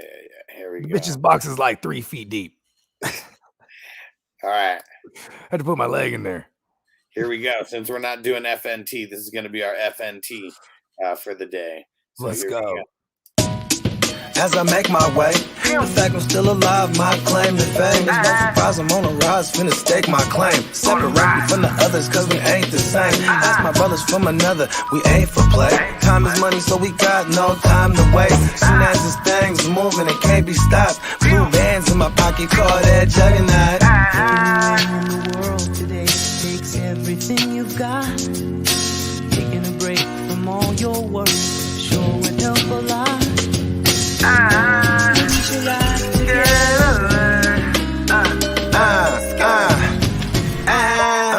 You know the stat quo. Finna get a bag, bustin' down that blow. Out of Eastside Ho, where they know my name. What up? Fantasy Football Hustler back at you. What's happening? Dr. Bogey in full effect. There we go. Dr. Bogey's going to have to get to work today. We're talking about the injuries. So on Monday and Tuesday, you're going to get uploads of fantasy news today, unless you're rocking with us live in the morning. And then on Wednesday, Thursday, Friday, we will be live like we always are, 1 o'clock West Coast time, 4 Eastern. Let's jump in to some of these injuries, and we'll kind of just go team by team here. And let's see, I start off with the Arizona Cardinals. And Chris Boyd, I don't think he's too IDP relevant. Safety did not return versus the 49ers. Ravens, they didn't have any relevant fantasy injuries, but their right tackle left the game, shoulder injury, and did not come back. Like, that's one of the things that is sucking for the Ravens. They got their center back. Now they lose their right tackle. I don't know if it's for multiple weeks or not. Mm-hmm. Let's see. Shout out to Clock, who just showed up in the building. What up, What up, Clock? All right. For the Buffalo Bills. Oh, man. This is big. Tre'Davious White. They're fearing that it's an Achilles injury. It's tough, man. This guy goes from an ACL injury 2 years ago, gets back, and like towards the end of the season, he was coming on a little bit. Then like he missed like a literal year, basically, because he had tore his shit in the playoffs back in 21. Yeah. You know what I mean? And big glaring hole on their defense. So when he came back, it was awesome. It was late last year. He came back in time for the playoffs.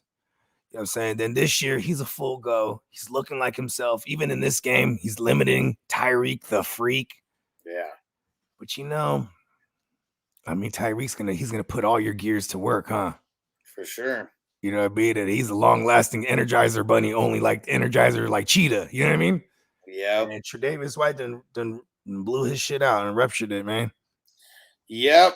And we care about defensive players around here because we're covering IDP. And even though Tre'Davious White wasn't too like IDP relevant on the week, because he was so good that people would stay away from him.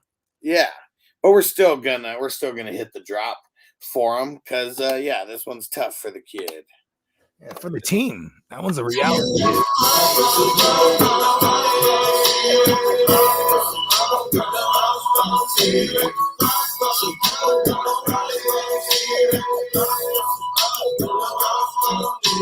Ain't gonna miss everybody. No.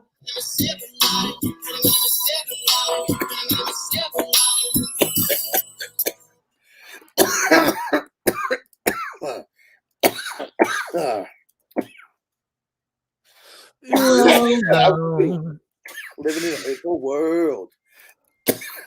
And I miss my Uncle Charles, y'all. And when they do is wrong, who are the wrong? Gotta say it's wrong. Leave on some of them you can lean on. Lean on. Oh and man. we pray and we pray and we pray and we pray. Uh-oh. We got Generation X. What's happening? Here. Uh-oh. Okay. And of course, if you're not down with that, we got 2 words for you. He said, do I drop Reynolds for McLaughlin? Yes. Yeah, I would do that. And if you watch this show, I would have had you picking up McLaughlin everywhere last week. We're going to be, and make sure you go follow me on TikTok and make sure you're watching out for the YouTube shorts. I mean, this is before the week 1 game where we get this blurb about. It was in the summer. Yeah. But, it was training camp. Do you remember when we were doing a draft, even before training camp, like mini camp time? There's all this noise on this kid. I trade you a 4th and a 5th to move up into like round 35. And I take Jaleel White, McLaughlin, Steve Urkel himself. Let's go. He loves them. So do that. And what up, Darren? Darren in the house. He said, thanks for the tip on Jacobs. I kept him in. Yep. Got me 27 points in the ESPN league. Chargers giving up the booty to the running backs. It's just been a thing for years. What up, TS? He said, sitting Mike Evans and flexing Swift. Won me my week. 4-0. There we go. Good shit. We said that too. Yeah. We did that. Hell yeah. All right, let's get back into it. Carolina Panthers. Dante Jackson. I mean, they're missing a lot of cornerbacks out there. He was their top one at the time. Shoulder injury, did not return. And I think even with CJ Horn there, I mean, it's kind of like they're a 1A and a 1B because Dante Jackson's a dog, but he keeps getting fucking hurt every year. He's a speedster, man. Yeah. Like, you know what I'm saying? Fucking, he's good for whatever speedy receiver you got. Yeah. All right. Ready for some of the bullshit? More bullshit. T. Higgins ruled out. Rib fracture. They said it's going to keep him out for a bit. We go and look at the timeline. I mean, this is going to be like a 4 to 8 week like thing, and it's probably really 6 to 8 weeks. I mean, 4 weeks would be like him being way ahead of schedule because you can't heal a rib. It just like needs to heal like with time. Yeah, they might wrap him, but like, yeah, you gotta be in place type of shit. You know what I'm saying? Like, I mean, this right here is the ribs. See this? It's the rib cage right here. You know what I mean? So you got pads right here. You know what I'm saying? The ribs, though, quite vulnerable. You know what I mean? You might get a flak jacket. That's like a running back thing. That's usually only for like cartilage, rib cartilage type of shit. Fracture rib, bruh, out, bruh. Dun. You know what I'm saying? Can't even breathe. You know your lungs, right? They're right there behind the ribs. You know what I'm saying? Imagine just breathing, bruh. It's painful. It's not even past pain tolerance thing. You know what I mean? Yeah. When it's a fracture, you know what I'm saying? I'm a doctor. Darren said, grab Boyd since Higgins is out. Well, fuck yeah. I like Charlie Jones. Give me Charlie Jones. Okay. Because, like, he's going to be the big play guy on the outside. if they can even get big. I think that's what hurt Higgins to begin with, huh? So much pressure coming through that line. It's not like Orlando Brown really massively improved that line. Well, I guess Tyler Boyd is the play, actually. He's going to be a hot read. Ball's got to come out quick. I mean, he'll probably have a safer floor than Chase on a week-to-week basis. Whoa. Yeah, Orlando Jones, he only helps so much when the entire right side is just like sucks. They are. And Bad Sports, what's up, fam? Got my head busted when I ran into Collins, CMC, and A-Chain. Damn. He said that ass put up 210 points. Fuck. That's a lot. It's all good, man. Week 4, we on to week 5. Let's go. I'd rather lose like that than poor management like I did against you. Fuck. Don't worry. Bobby Wagner's going to score 30. Yeah, I hope so. I got him everywhere. So it just make me feel better. And what up, Mike? He said Blankenship is solid. He said, good one, guys. Hell yeah. I know he didn't get to 20. I think he was like 15. I mean, that's super solid. Remember, I was asking you too. I was like, okay, no CJ Gardner-Johnson. Who is it? And I think you were like on the depth chart. It has whatever the dude's name is, Edmonds or whatever the fuck, Edwards or whatever. Yeah. But it was like I was asking because I had Reed Blankenship everywhere. You know what I mean? Yeah.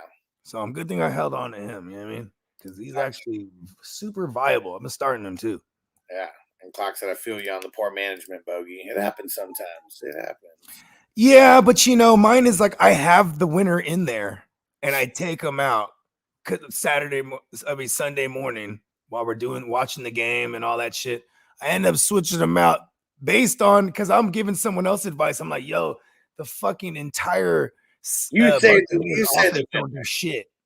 They just don't do shit. You know what I mean? They don't do shit against the Saints. It just happens. Like and then Baker's like, let me break the trend. It's crazy. Also for the Bengals, one of their corners, Cam Taylor-Britt, concussion in concussion protocol. Mm-hmm. For the Browns, Myles Garrett, he was wearing a boot after the game, so he left the game. I'm pretty sure he came back in, and then he said that he's ready to play next week. So they put the boot on if it's like an ankle. Mm-hmm. You know what I mean? If it's not an ankle sprain, or how many times do you see somebody walk out with a boot? A lot. Yeah. Let's see. Maybe because he put a boot to their ass. No notables. No notables for the Jaguars. No notables for the Chiefs. Oh, the Jags. Their feelings are hurt. Yeah, that's pretty much all it is. They might have won, but it's like everyone knows they suck. Because there's only one problem. But there's one problem. Everybody still thinks that I absolutely suck. Oh, man. And let's see. For the Raiders, so it's funny, the Jerry Tillery guy, he got fucking kicked out of the game after headhunting Joe Burrow. Mm-hmm. I didn't even realize he used to play for the Chargers. He's so pissed. Justin Herbert, yeah. Yeah. No, yeah. I didn't know Tillery. He's like, damn, what you did, revenge? What did they do to you? You were on a better team. He's like, he's mad they didn't sign him back. He's like, fuck y'all. Got me over here with the Raiders. So Devontae Adams, there was a shoulder injury on why he came out of the game, and then he was back. So let's hope there's nothing. Sensual massage. We need Jimmy G in there. I mean, that's just kind of what it comes down to for this. He had an okay outing, right? Adams, all things considered, leaving the game and coming back. I mean, he scored. You know what I mean? Let's see. What did it end up being for the day? 15 points, 8 for 75. I mean, Oh, he didn't score. That's right. Was there a flag in there? Oh, no, he was short. It was him and Josh Jacobs, right? Didn't they both get one called back each? Yep. And all right, who else we got here for the Chargers? Okay, so we talked about this a little earlier on the show. So he had to come back in a splint, and I got a notification that hits. Let me see. Hold on. Let me see if I can find it so I can see exactly how it was worded again.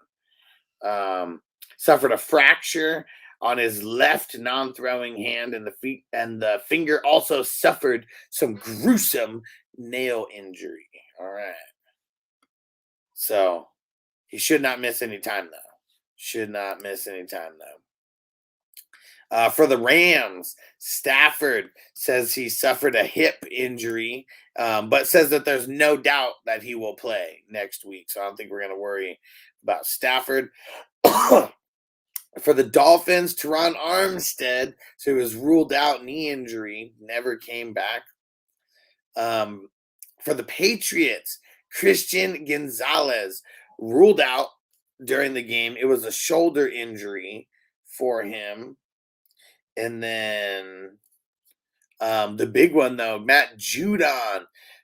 They fear that it is a torn bicep tendon with him, and if it is, he's done for the season. Yep. That's So surgery. Yeah. So we're gonna find out about him. We'll figure out about him later today or tomorrow. We'll be back for Monday Night Football. And shout out to Matt Judon, bruh. And he's a warrior, bruh. Out there with the red sleeves. Yeah, he's a beast. Yeah. Juwanna Johnson, calf injury. He got ruled out. It's probably going to switch over to Foster Moreau. That's another tight end they're like excited to bring over. You know, I was like Carr's guy. That he was also there with Dennis Allen them and the Raiders. He's been hurt though. Yeah, but they're bringing him back.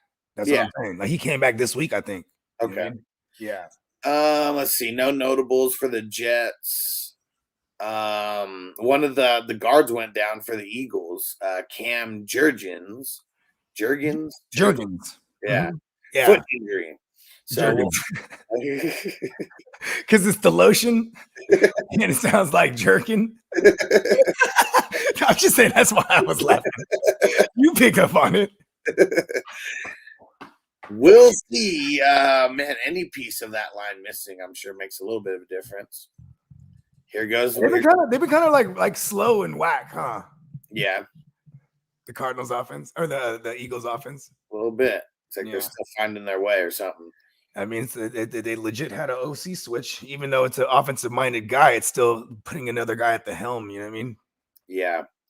For the Steelers, oh, man. Kenny Pickett. Oh, my God. They killed Kenny. You bastards.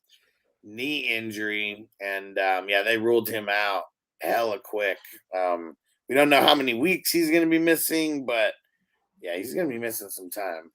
Yeah, I don't think it's season ending, right? That's what they said. I don't think so. Yeah, but I don't think he's had the MRI yet, so I don't think we know anything. And it'll all be based on how well they do with Trubisky. Because if he's just super bad, they're gonna rush Kenny Pickett back. You know what I mean? Yeah. Because then we're probably thinking knee sprain or like even if it's an MCL sprain, that's like 4 weeks. You know what I mean? Yeah. I'm a doctor. I know these things. You want to show them where the MCL is? See, the MCL, for those that don't know, it's up there with all the other. Hold on. It's up there with all the other CLs. You see? There's an ACL, MCL, PCL. You know what I'm saying? All the CLs in the knee. See what I'm saying?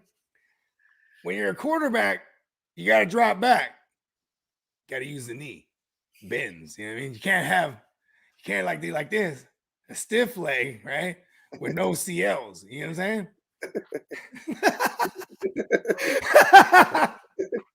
Don't make me laugh when I'm doing my thing, bro. I know. I need to just like mute myself because I'm over here. I keep a straight face because I'm giving him some real. I went to med school. God damn it! Bogey has multiple medicine degrees from universities such known as Stanford, Harvard. Oh, you know how we be doing percentages here? MIT grad. You know what I'm saying? You know that movie 21? Uh-huh. Yeah, it was based on me. I was in it. I was one of them. Winner chicken dinner. Is that not something I would say? Where do you think it came from? They didn't give me no money though. You see, that's why I'm going back to school for law now, because I'm gonna sue them. I'm gonna get my law degree. It's a wrap. Copyright. Back on the Steelers, Pat Freiermuth. Man, he just keeps getting hurt. This time it's a hamstring. How are you a tight end that blocks and you just keep getting hurt? You ain't even out there in the trenches. Fuck him. Fuck him. Damn, they lost one of their tackles, Dan Moore, knee injury. Like, man, they can't be losing any linemen. Like, their line is shit already. It's crazy because, man, this Texans team, bro, you got D'Amico Ryans there. What's the culture? Physicality. Hurt them. Yeah. It's crazy. And then, let's see. No notables for the Niners. No notables for the Commandos. The notable for the Bucks. Well, I mean, 2. Ryan Neal, he left, got ruled concussion, got ruled out. Mike Evans, hammy. The dreaded Mike Evans hammy. He's like infamous with hammies like Keenan Allen is. Yeah. Yeah. No bueno.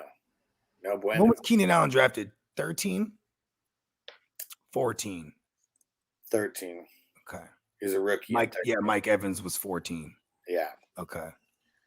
All right. And there you have it. There's the injury wrap up for week 4. This is Fantasy News Today. Make sure you watch every day. We got either uploaded videos dropping or we are live on Wednesday, Thursday, Friday at 1 p.m. West Coast time, 4 Eastern. So tap in, subscribe to the podcast, Fantasy Football Hustler and the Silver Screen Breakdowns podcast. Go leave us a 5-star review. Let us know that you like the show over on Apple. Go leave us a 5-star review on Spotify. All right. Right. And, you know, we're going to jump over to a quick little Q&A before we get to the studs and duds because we got some questions. Do we get to run the fucking thing again? What? The intro? FNT? Yeah. No. Oh, okay. I was like, this shit rock. And here we go. Everybody, by the way, it's called Bogard. It's Bogard Scott and it's called Cheers. There we go. Available everywhere. There we go. Let's jump over to a Q&A.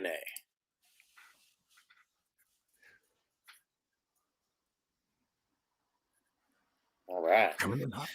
Boom. Knocked out the injuries. There we go. Bong. Smooth as silk. And let's see, what was the question here that we had? Theo said, got to use all the CLs. Like, shit, you know it. See, yeah, I'm a doctor, bro. He knows it. Theo knows it. Oh, yeah.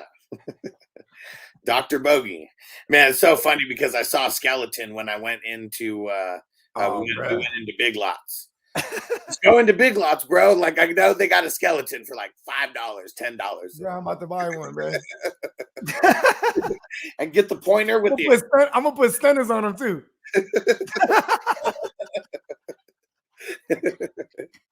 It's gonna be the most lit skeleton.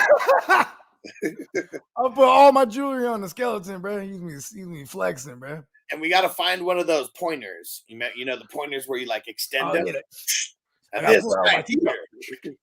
And you got this right here. This right here. Yeah. That's a clavicle. See that? See that?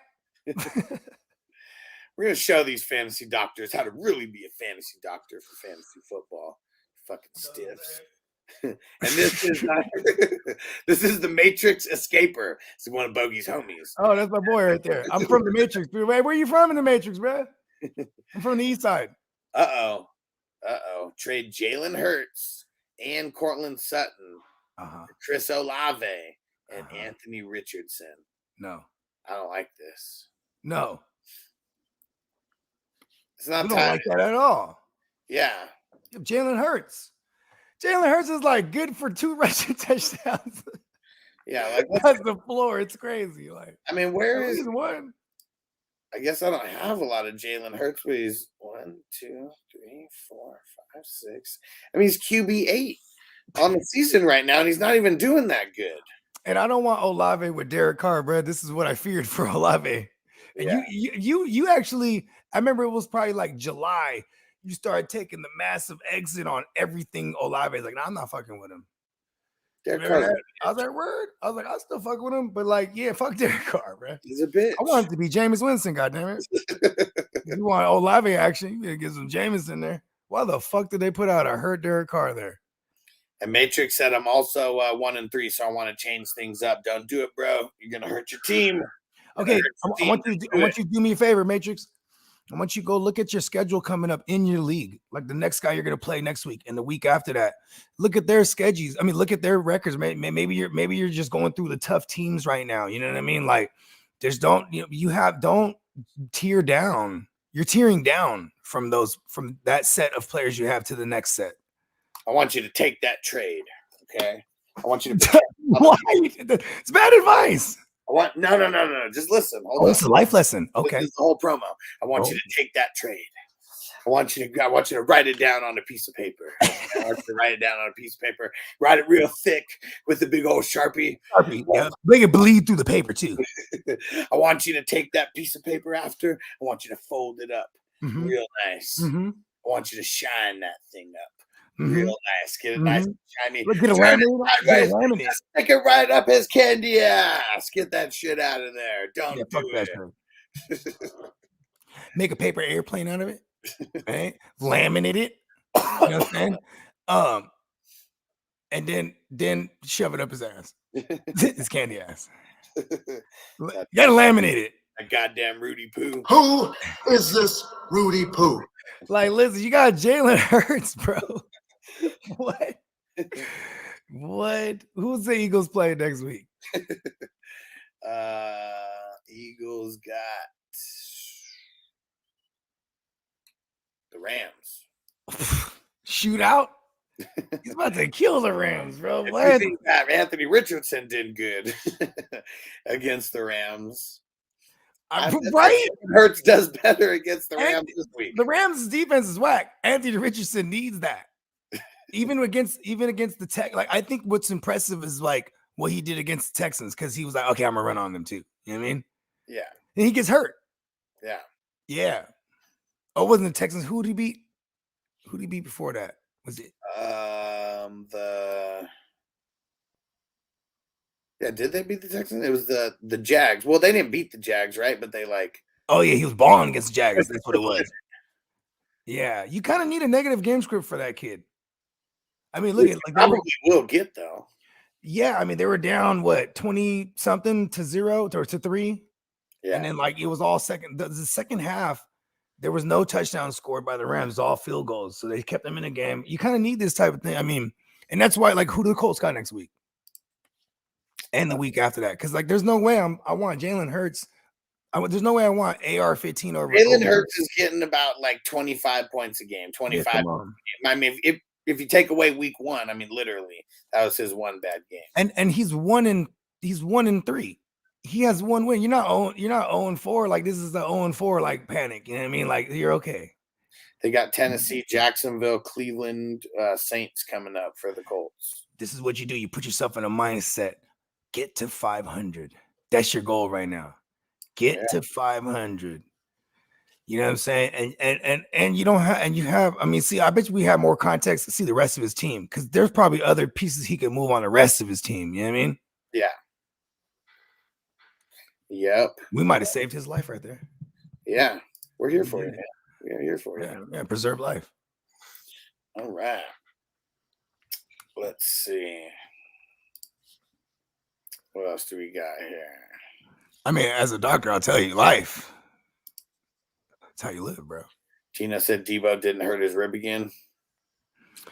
You didn't see anything about it? I don't know. But he got 0 targets, though, right? Or no, he didn't get 0 targets, but he got 0 receptions, but he got some work on the ground. Am I missing something? He got hurt? Yeah, I don't know. I didn't see him get hurt. Full savage Debo is. Full decoy Debo was. Oh shit! Peacock said dope video of Pitry pancaking George Pickens floating around the internet. Come on, Peacock. Love Pitry. Gotta send us things like that. Let's see. Oh my god! Did I not play Jalen Pitry in Steamboat's league?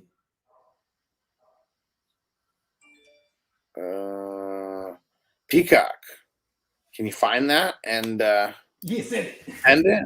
We love that. You should be. You can post links in here. You're one of the admins. Chat. Clock said, "Who's a hotter chick, Taylor Swift or Trevor Lawrence?" Trevor. Sunshine. Trevor's so hot. Jake said to CJ Stroud starting the super flex, looking like a guy in Houston. Impressive game. Why are you not starting them? Yeah, He might have some good ass QBs. We might have some good ass QBs. Jake said, I need a Monday Night Miracle. I'm down 109 to 106. I have Jason Myers, the kicker, going. He has nobody left. I don't know if that's a Monday Night Miracle, but I hope you get it.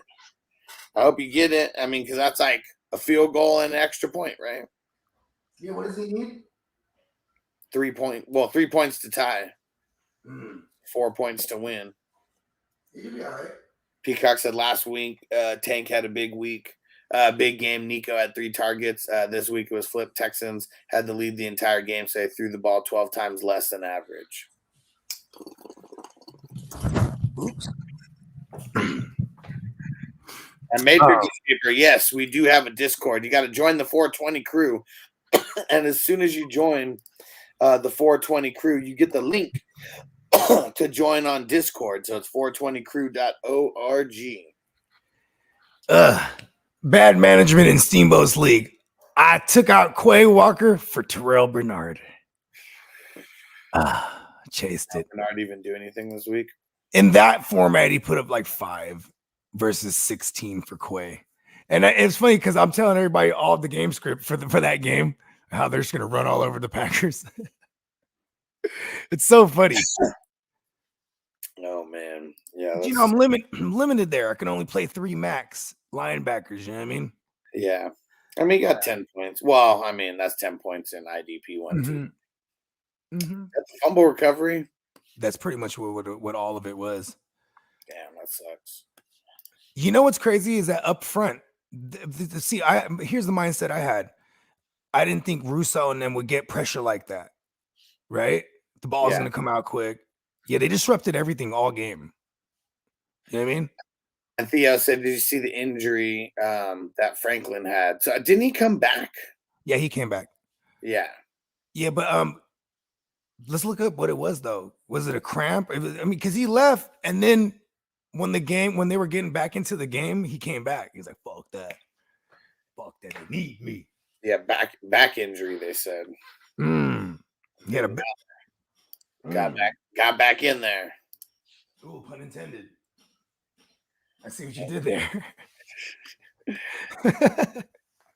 Damn, we're so good, we're not even trying. Rolls off the tongue. It's easy. See, bro, come on. Because, you know, we write the show, for those that don't know. We write every single fucking word. Even me just saying that right there, and that right there, and then right there. Everything's scripted. Show them the script. It even says me saying show them the script in there. Is there a way on YouTube we could transcribe our shows? I don't know if it's on YouTube that we can do that. I mean, it should have some kind of version up there. No, all right, let's see. So here it goes. It's a really short clip. The former Steeler looking. The Steeler looking. Threw him to the ground like a little kid. You ain't the greatest receiver in the world. Hey, the Texans are real, bro. Yeah. Hey, listen, bro. I wasn't even saying it with Peacock just to like egg them on, bro, because I like fun teams. And like when you bring, like they were always a fun team to me because it's like you find cheap things in fantasy. You know what I mean? IDP, even, you know what I'm saying? But then they bring over D'Amico Ryan's like, oh shit, this might be some shit. Oh, there we go. Jake, he clarified. He said what I meant was fantasy media said sit CJ Stroud and y'all said start him. So he said, oh yeah, fuck fantasy media. Actually, hold on, is it media as in the dude on Instagram? Because that's my guy. Shout out to him. He calls himself media, I think. But if that's the same guy, he's a black dude. He's hella cool. If not, if it's like a platform, actually, fantasy media is like, man, stop getting your information from those things. Those are faceless people writing articles and start sits shit and shit like that, lists. Yeah. Fuck those. There's no context to those. You know what I mean? We are the fantasy media. There it is. But yeah, but shout out to media too, and shout out to 7 o'clock and all them. You know what I'm saying? They're actually out. I think they're out this way in Sac somewhere. Nice. Yeah. And Tino said, "Stick to the script." Noble and I wrote that the strike is over. Yeah. Hey, the strike is over, right? For the whatchamacallits? Or it's like it's at Is it its end. officially It's over? at its end. I think at least with the streaming platforms, right? I want to say because who was telling me this? Let's see. The Hollywood writers' strike is over, but the actors' strike Okay, still drags that's on. right. That's right. Okay, it's the writer's strike because like all the new this is I've so who told me this? Someone from a podcast, but it was a fucking all the Marvel shit that they're the next phase because all the writers just fucking froze up on them, right? Struck on them. You feel me? Yeah. So yeah, now they're back. They're back in full effect writing because this shit got to come out soon. They have a fucking. That's what's funny about a deadline, right? You could fucking really pigeonhole someone to it. You know what I'm saying? But the writers and all the actors, they have the leverage here.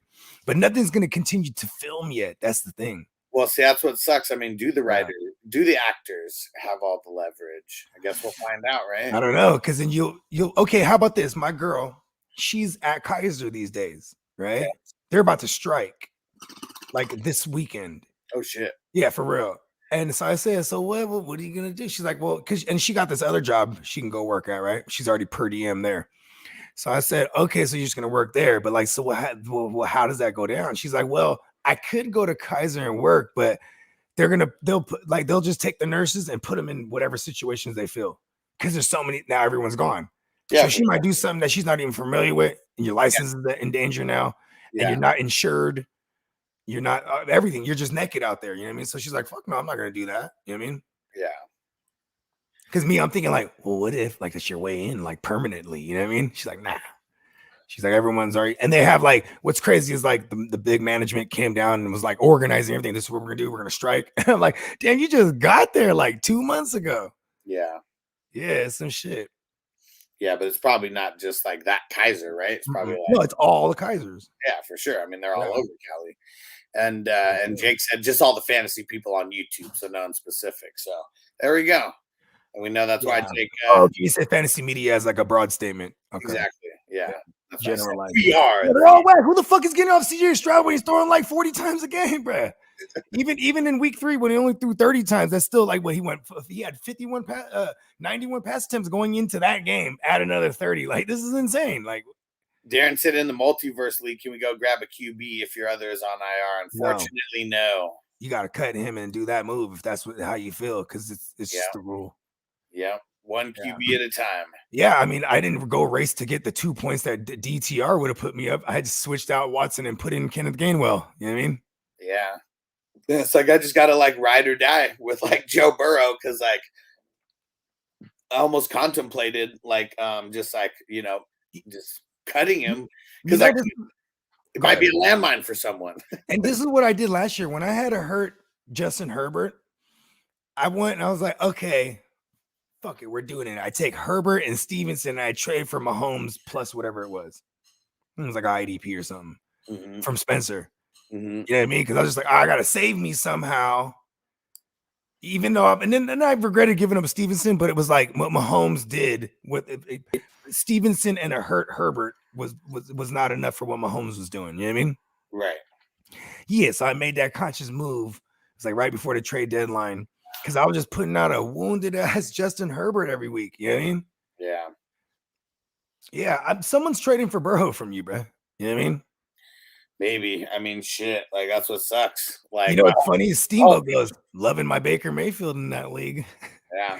Because it came to a point where everyone was picking off everyone, and then he could just let Baker stay there because he was the last one basically to grab. Yeah, the move was to not grab the QB in the first round.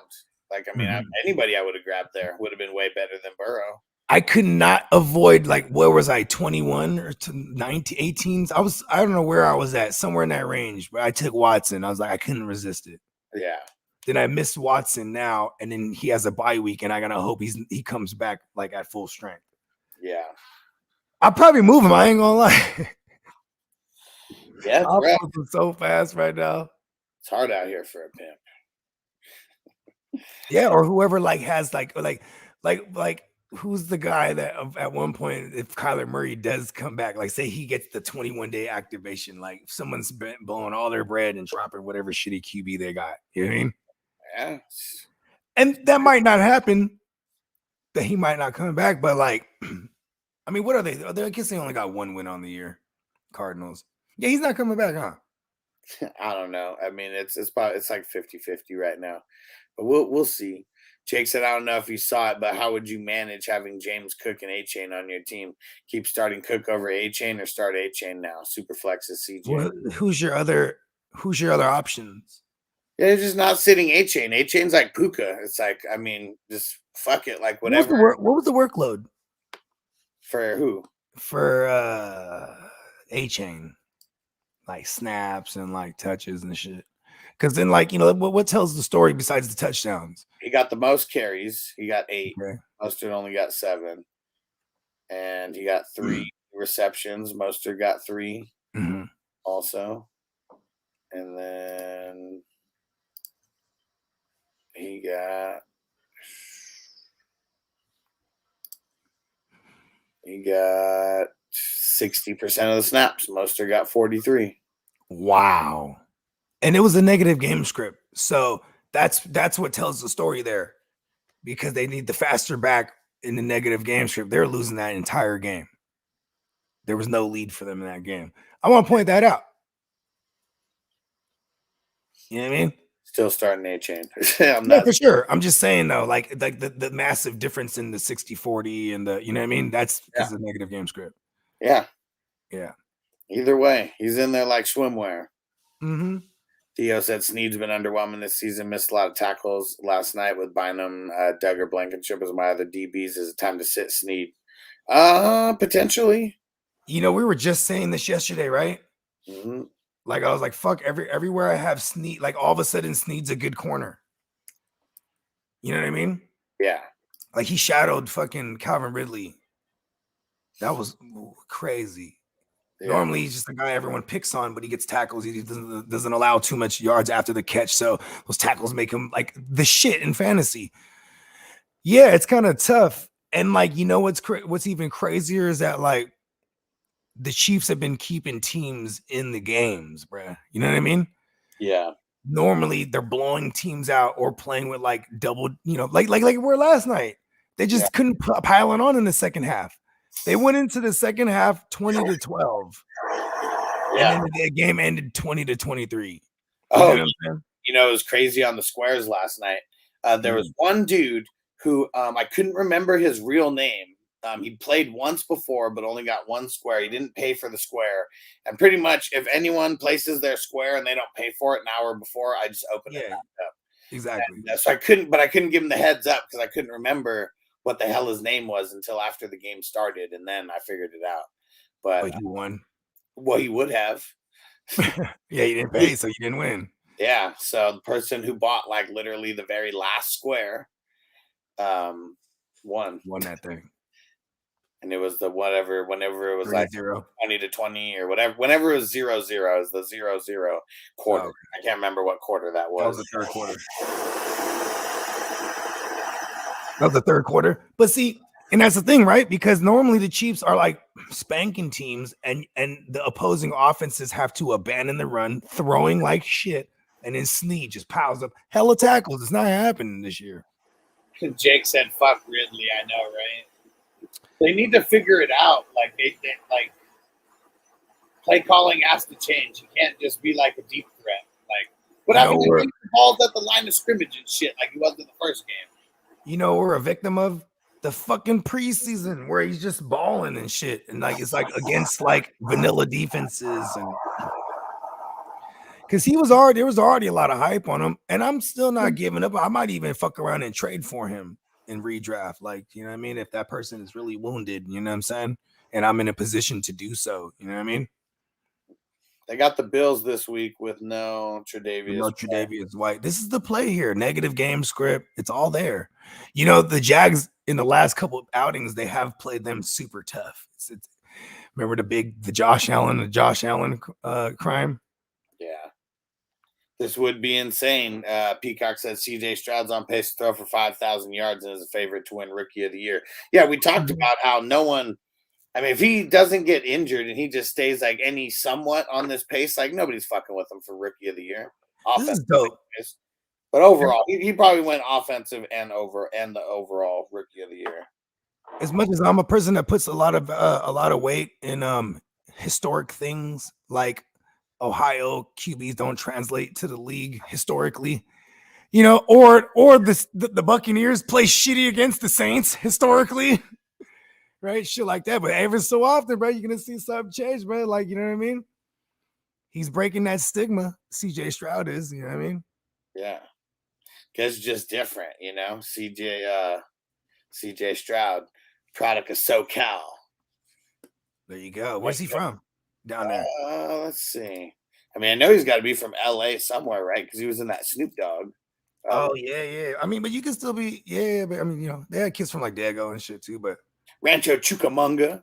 Okay. Oh, he was in the Friday. He was there with Friday. I'm the king around here. I'm the king around here. Hold on. Look, nephew.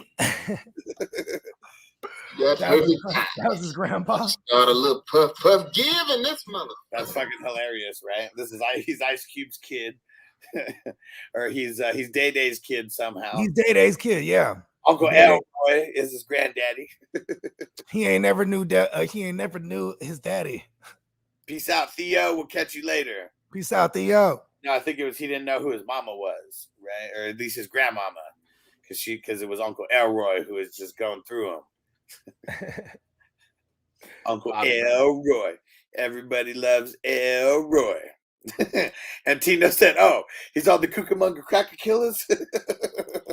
Want me to get you tickets?"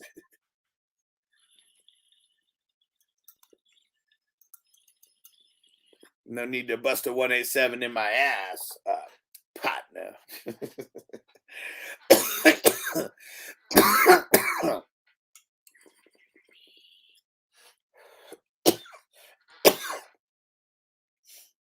All right, we're about to get to the studs and duds.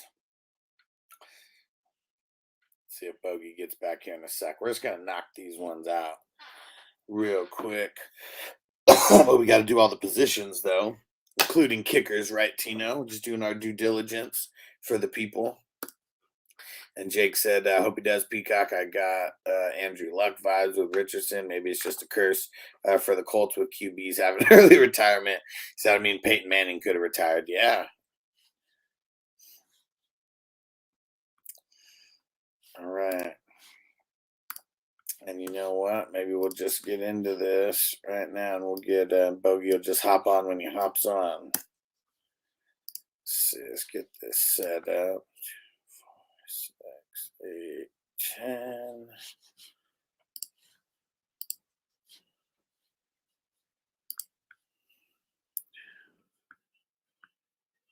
Eight, 10, 12. Okay. There we go.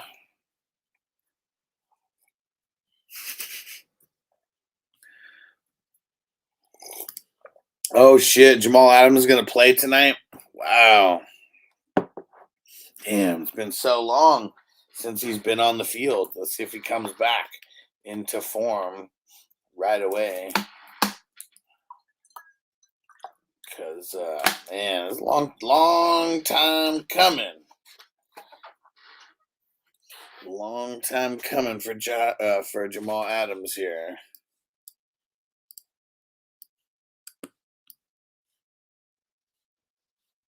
All right.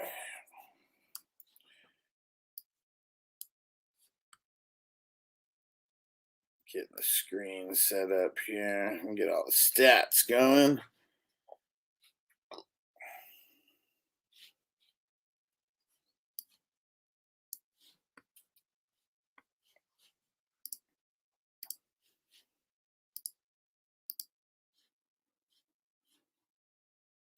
All right, give me 1 sec. We'll just pull this up on the screen here.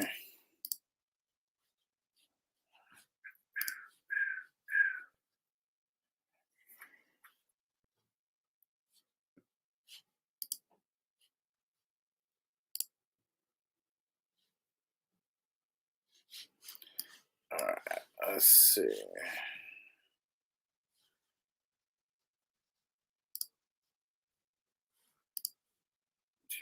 4, 6, 8, 10, 12.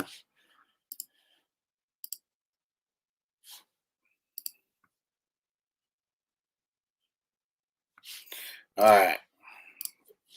Let's see. Antonio said, "Oh, so happy you traded him away. Hell yeah, man. Has not been like anything since you guys traded him away." All right, let's see. See how this looks on the screen. Kind of small, huh?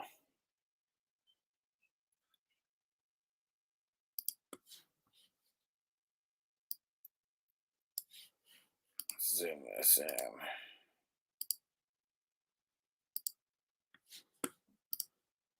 Let's see. That a little better there. Jake said those goddamn Jets.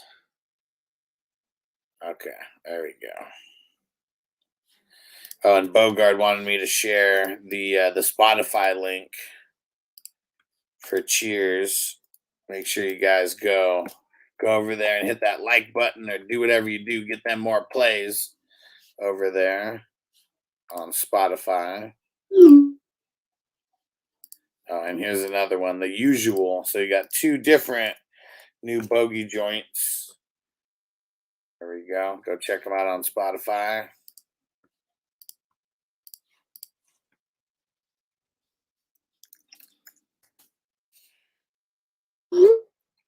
Okay.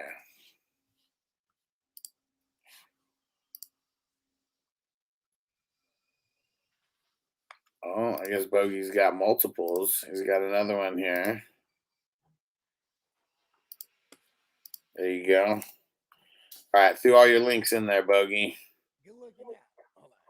Good looking out, because then I was just going back and forth with my man. So he was like, bro, you need to start promoting that shit, bro. We got to run some promos or something. I'm like, hold on, bro. Hold on.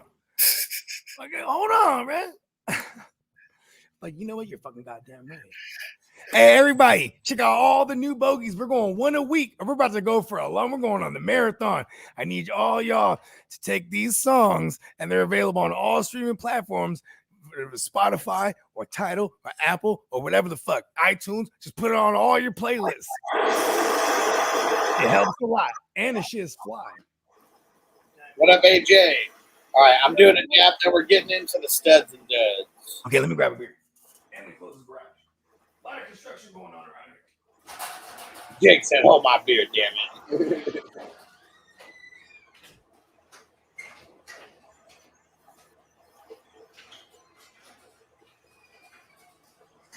I'll let Bogey answer this when he gets back. Antonio said, "Hold the beer. Can't promise I won't drink it."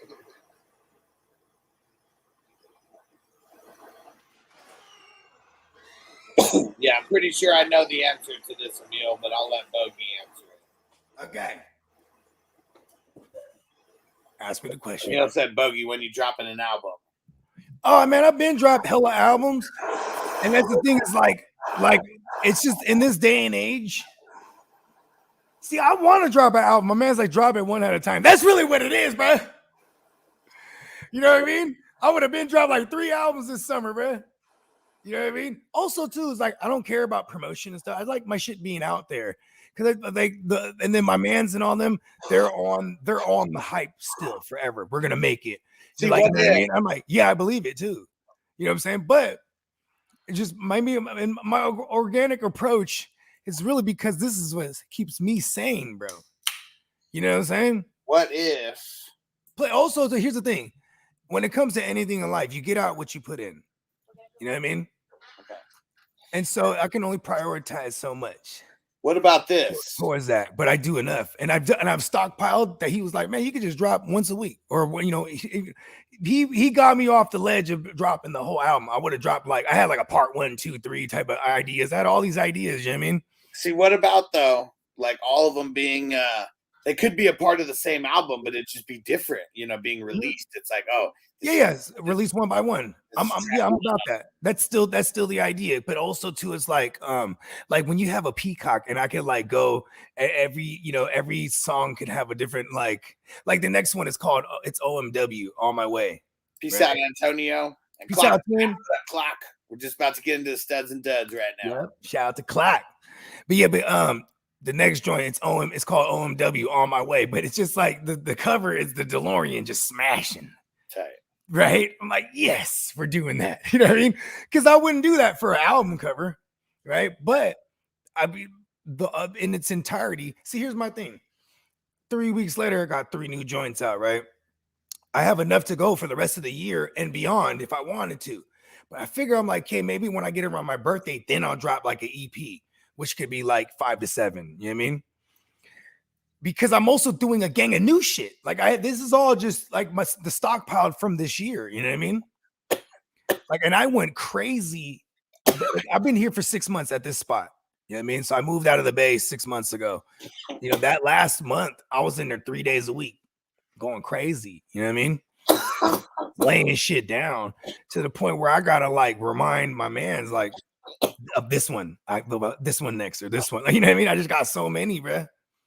Then a lot of times I'll be like the homie he want to put this one out, and it's it's me on the hook, me on the first verse. I'm thinking like, okay, this is my joint, but oh no, you know what? Can I put that out? Yeah, hell yeah, because then it keeps me out there.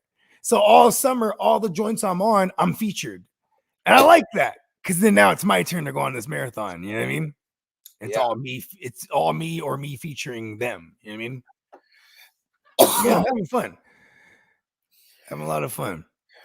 People ain't ready for this new shit, bro. They're not ready for all this shit. Even just the 3 I dropped. You know what I mean? The 3 I just dropped. It's fucking, yeah. I'm having fun. Real artist shit. All right. Let's do it. You high enough? Woo!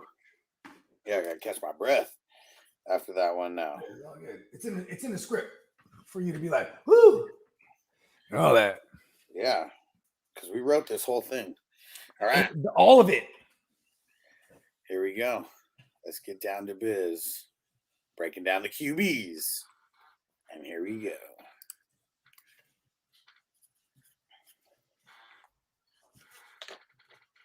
What up, what up? Fantasy Football Hustler back at you. What's happening, Johnny Utah? I work for the feds. QBs, right? Do it again. Do it again. Which QB are you? Let's do it again. Be a QB this time. No, we're rocking. We're rocking. Be Shane Falco. I'll be Paul Crew. Seems like okay. There you go. My style, but we're not shaving points. We're not shaving points. Okay, studs and duds for the QBs. Week 4. Let's see. There we go. Let's get them pulled up here. We're starting it off with the Stallion. Wild Stallion! Just showed Miami who's boss. 45 points, 320 yards, 4 touchdowns, 21 for 25 on the attempts. Had the rushing touchdown as well. 4 attempts for 17 yards. Not mad at it. Stallion. Should they start the galloping? It's crazy. I remember someone asked us, should they start the Stallion this week? That's why I just don't like single QB leagues, because you got to make a choice on starting Josh Allen. You always start Josh Allen. Someone asked us Josh Allen or Tua, I remember. Yeah. I was like, man, what the fuck? Definitely went Josh Allen, though. Yeah. Number 2 on the week, Justin Fields, 36 points, and Sleeper just rounds them up or rounds them down. If I click, it'll give me the exact number, but 36 points, 335 yards, 4 touchdowns, 4 passing touchdowns, 28 for 35 on the attempts, 4 for 25. Who told y'all to start him? Denver fucking Who sucks. told y'all to start him? Who loves you, baby? I'm just telling. Hey, you know what's funny is because like when you were saying no to Justin Fields is because the other option was like steady and keep going. You know what I mean? Like, nah, Yeah. I'm starting Brock over Fields or whatever. You know, we're getting like Fields or this question, right? Yeah. My whole thing was just like Fields is Broncos are producing top 12 QB finishes in fantasy every week. Boom. Yeah. Justin Fields. Number 2. Yep, number 2 so far. There it is. 2 more tonight. Anthony Richardson, number 3 on the week, 32 points, 200 yards, 2 touchdowns, 56 yards on the ground, and a tug. Cam Newton-esque. I mean, he's playing from behind. He's pretty much doing whatever he wanted. Yeah, just don't watch the game. It looks really ugly. Lamar, 30 points, 186 yards, 2 tugs through the air, 2 tugs on the ground, 9 for 27, and then 15 for 19 on the pass attempts to completions. He didn't even have to throw a lot. Very efficient. Yeah. You don't have to throw a lot when there's no competition on the other side of the ball. And the last guy in the top 5, Baker Mayfield, 30 points. Yeah. Last guy over 30 points, 246 yards, 3 tugs, 25 for 32, 8 for 31 on the ground. Baker, top 5. I fucking love Baker. Why did I start Mac Jones over you, Baker? Baker against sucks. Hustler. Baker sucks. He's the man. You put some respect on Baker's name. He is the killer. All right, let's round out the top 10. Russ Wilson at number 6. Too much advice is dangerous. So dangerous. So dangerous. I'm a flip on small is dangerous. Chicago also producing QB1s like nobody's business. 223 yards, 3 tugs, 21 for 28 on the attempts to completions. Only 13 rushing yards. Those 3 tugs kept him top 6. And right below him, Hurts. 319 had the 2 tugs, no rushing tugs to speak of. So that's why he finished out outside the top 5 this week. 28 points though. QB7 on the week. Josh Dobbs, QB8, 26 points, 265 yards, 2 touchdowns, 48 rushing yards. Man, Josh Dobbs. Remember I told you 40 plus rushing yards, right? You're like, what do you think of Josh Dobbs against the Niners? 40 plus rushing yards, couple tags. He's the truth. He's the truth. I don't know about the truth, but like he's doing it. I think like people don't not know what they just sleep on him every week. So they're all asleep on him. We got this. Bro, and Super Saiyan said, bro, I forgot I'm on Patreon. I don't remember to send you my lineups. Got to do it, bro. Yeah, come on, we got you, Brody. Download the Patreon app. Like, that's probably why. If you don't have the app downloaded, it's like out of sight, out of mind. But if you have the app downloaded, you'll just remember.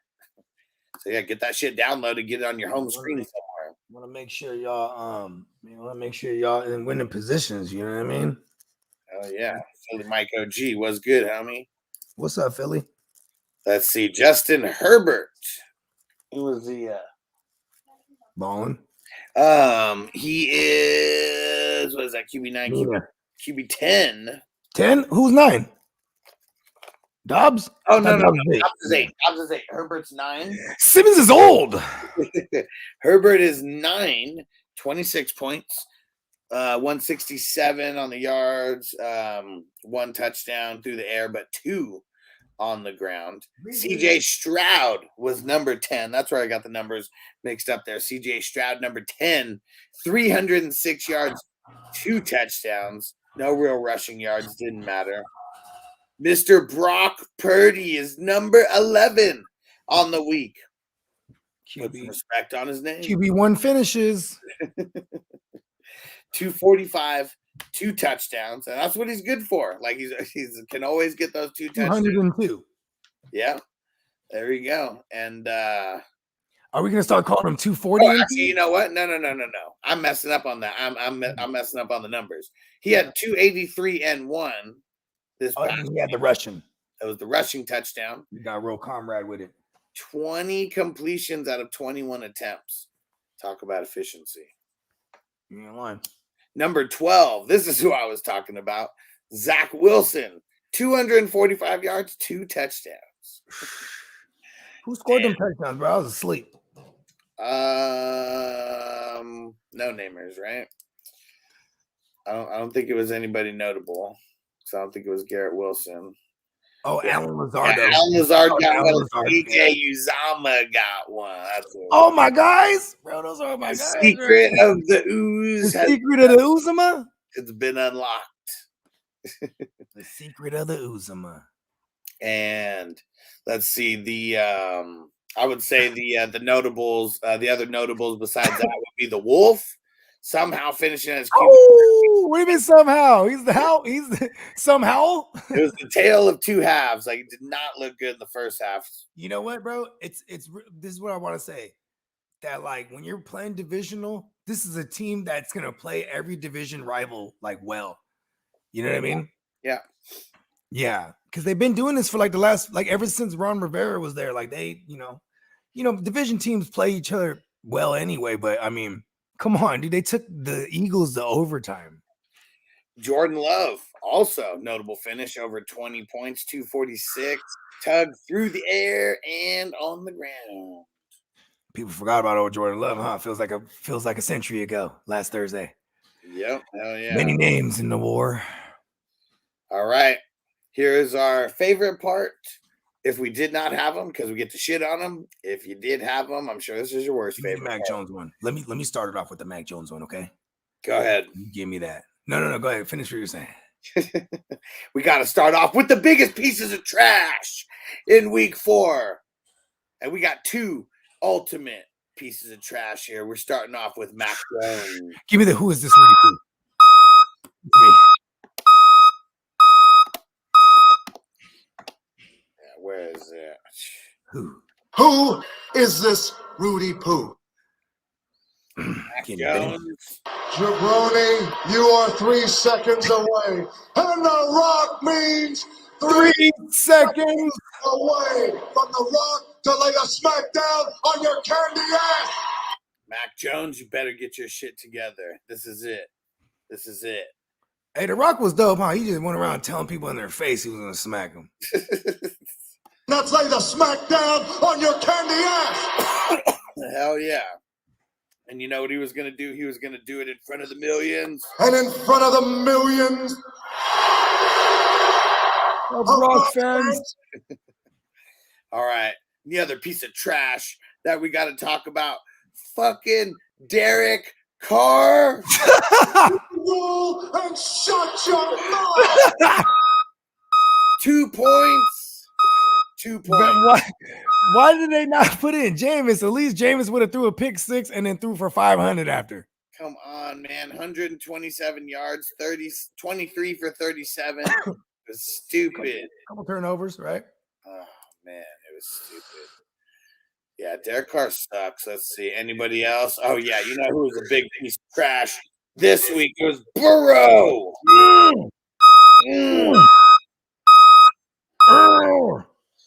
Burrow. Oh, man. Who's Burrow playing next week? Cardinals. A lot of pass rush. Bro, you better get your shit together. I'm about to play the Put my butthole in your ass and walk it dry.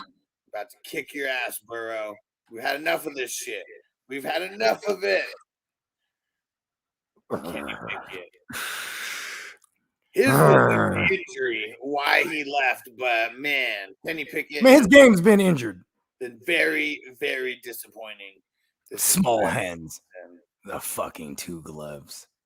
Man, you know who else is out there stinking up the joint? It's Bryce Young. I told motherfuckers don't even fuck with Sanders because of it. It's ugly. It's ugly. Thielen's the only viable. Yeah, and it sucks because when they had the red rifle out there, there was way more people that were Yeah, viable. he wasn't just viable. He was a must start. Exact same offense. And you know what? Ritter still sneaks in there. If you're somehow starting him, he still can't get you double-digit points. Fucking Ritter.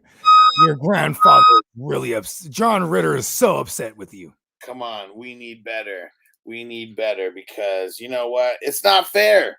It's not fair to Drake London that you're just like ruining his value right now. Dump truck on Drake London early too. Fuck it. Both of them. They're in a dump truck. Tina said, "You damn baby-handed fuck." Yeah, exactly. Small hands with your big old gloves. Think he compensates. Oh man, son of a bitch. All right. Well, that is it.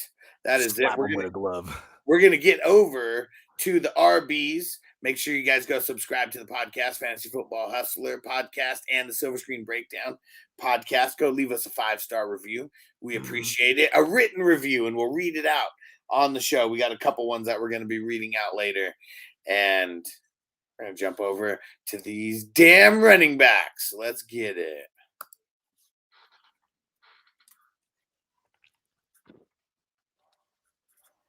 What up? What up? Fantasy Football Hustler back at you.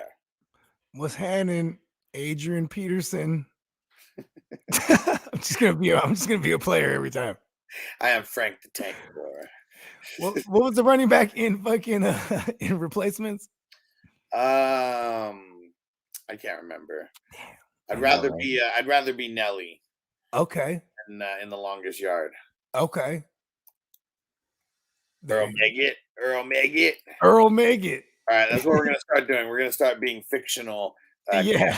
Okay. We're gonna put some thought into this. All right. We're 2 positions in. We'll be ready for the next one. Yeah, we're ready for the next one. All right. Hit us up with the studs. And here we go. Real quick, actually, Cade said, "Hey guys, awesome to be back. Just traded Mostert for Ramondre. How we feeling about it? Also, just cop some bud. Let's smoke it up. Let's smoke it up. What? Hey, win-win. Yeah. Here's my thing.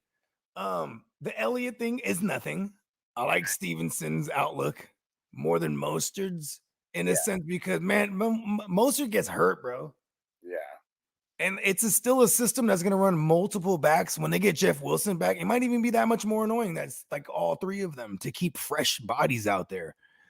And then what if there's a world where A-Chain is actually the dominant snap guy and then Mostert splits with He's Jeff looking like the alpha right now. Yeah. And that's It's all I got. the new regime. They drafted him. Dang, Braves fan missed us on the QB section, but he said traded Dak for CJ Stroud. You did your thing, bro. The world we're living in right now. Yeah, I know, right? It's a crazy world. I'm still not down on Dak. I think, I think that defense is actually good. So that kind of limits it. You know what I mean? I totally missed my opportunity on the Kenny drop. Tino said I didn't even draft Kenny. I just like being angry with the team. Oh my God! They killed Kenny! You bastard! I mean, Kenny Pickett. Damn you, Kenny Pickett, in your small hands. All right, let's jump in to these studs. And oh man, CMC, 49 points, 106 on the ground, 3 touchdowns, 7 receptions, 8 targets, 71 yards, and a touchdown. He just didn't leave any meat on the bone for anybody but him. It's so crazy too, because like, man, he knows how to like set the blocks up and like wait and like he knows, you know what I mean? Like listen, the motherfucker was like, okay, going right at him because I'm about to hurdle him. Boom. Right? Like it's just insane, bro. He's the unicorn, bro. CMC is the man. David Montgomery. Him and CMC, the only guys to finish over 30 points this week. 121 rushing yards, 32 attempts. Just insane. 3 tugs, 2 receptions. Everybody runs on Green Bay. It's gotta play that matchup. Yeah. Josh Jacobs. Just like you gotta play the matchup of just play everybody versus the Chargers. 28 points. 58 yards, had the tug. It's those 8 receptions, 11 targets, 81 yards. Tino said CMC ain't shit. All of a sudden. Let's see. All of a sudden. A-Chain. Man, 8 carries for 101 yards. The 2 touchdowns, 3 receptions, 19 yards. I mean, this kid's a beast. Top 4 this week. Kyren rounding out the top 5. 27 points. And Sleeper just has it to where it's not specific. If we click on it, it'll give us, the decimal breakdown. So it's just rounded up or down. But Kyren got 27, 25 attempts, 103 yards, 2 touchdowns, 3 receptions for 24 yards. Kyren's the truth, right? We just have to play him. Like there's no sitting him anymore. He's basically a receiver that you could put in your running back spot that gets like carries as well. Yeah. That's really what it is. And then he gets all the goal lines. Cade said, you guys think Nico Collins is tradable? Well, yeah, for sure. Yeah. We'll talk about him when we get to the wide receiver section. He's going to be one of the guys at the top. And all right. Derrick Henry. Number 6 on the week, 26 points, 122 yards, had the touchdown, mixed in a reception for 11 yards, and the big old greasy passing touchdown. It's the patented Derrick Henry jump pass. This one was kind of like a fadeaway too. He kind of jump back. Yeah, it's like a basketball pass. It's not like a football pass. You know, I seen him do that same play against Brady and them with Brady's last game with the Patriots in the playoffs, the one and done them. Wild. Threw it to Jonnu. Wild. Did he throw it to a tight end here? I think Who it was. caught that touchdown? I do not remember. Was it Wiz Khalif Raymond? No, that's Lions. Oh, was it Westbrook Akina? Yeah, I have no idea. I really cannot remember. Or not Westbrook. IKEA, the store. We'll see. I'm sure he'll be. I'm sure he'll be one of the guys on the tight end show. And let's see, we got Pacheco, 25 points, 115 yards, had the touchdown, 3 receptions for 43 yards. He was hella excited in the post-game interview. I mean, because he came back home. Yeah. I mean, he's probably like a Giant or a Jet fan growing up. You know what I mean? Yeah. And then, MetLife is only like, what, 30 years old? How long has MetLife been around, like that stadium, right? Because, so it's older than him. You know what I mean? That's what he knows. He's like, I'm in this I'm in this thing. I love that kid, bro. He's hyped, bro. He was super hyped. Khalil Herbert, RB8 on the week, 18 attempts, 103 yards, 4 for 5 on the receptions, the targets, 19 yards, and had the receiving touchdown. Khalil Herbert doing his thing, buddy. As you hit the bowl of herb right after, I see what you did there. Smoking the bowl of Herbert for Herbert right there. I see you. Light up.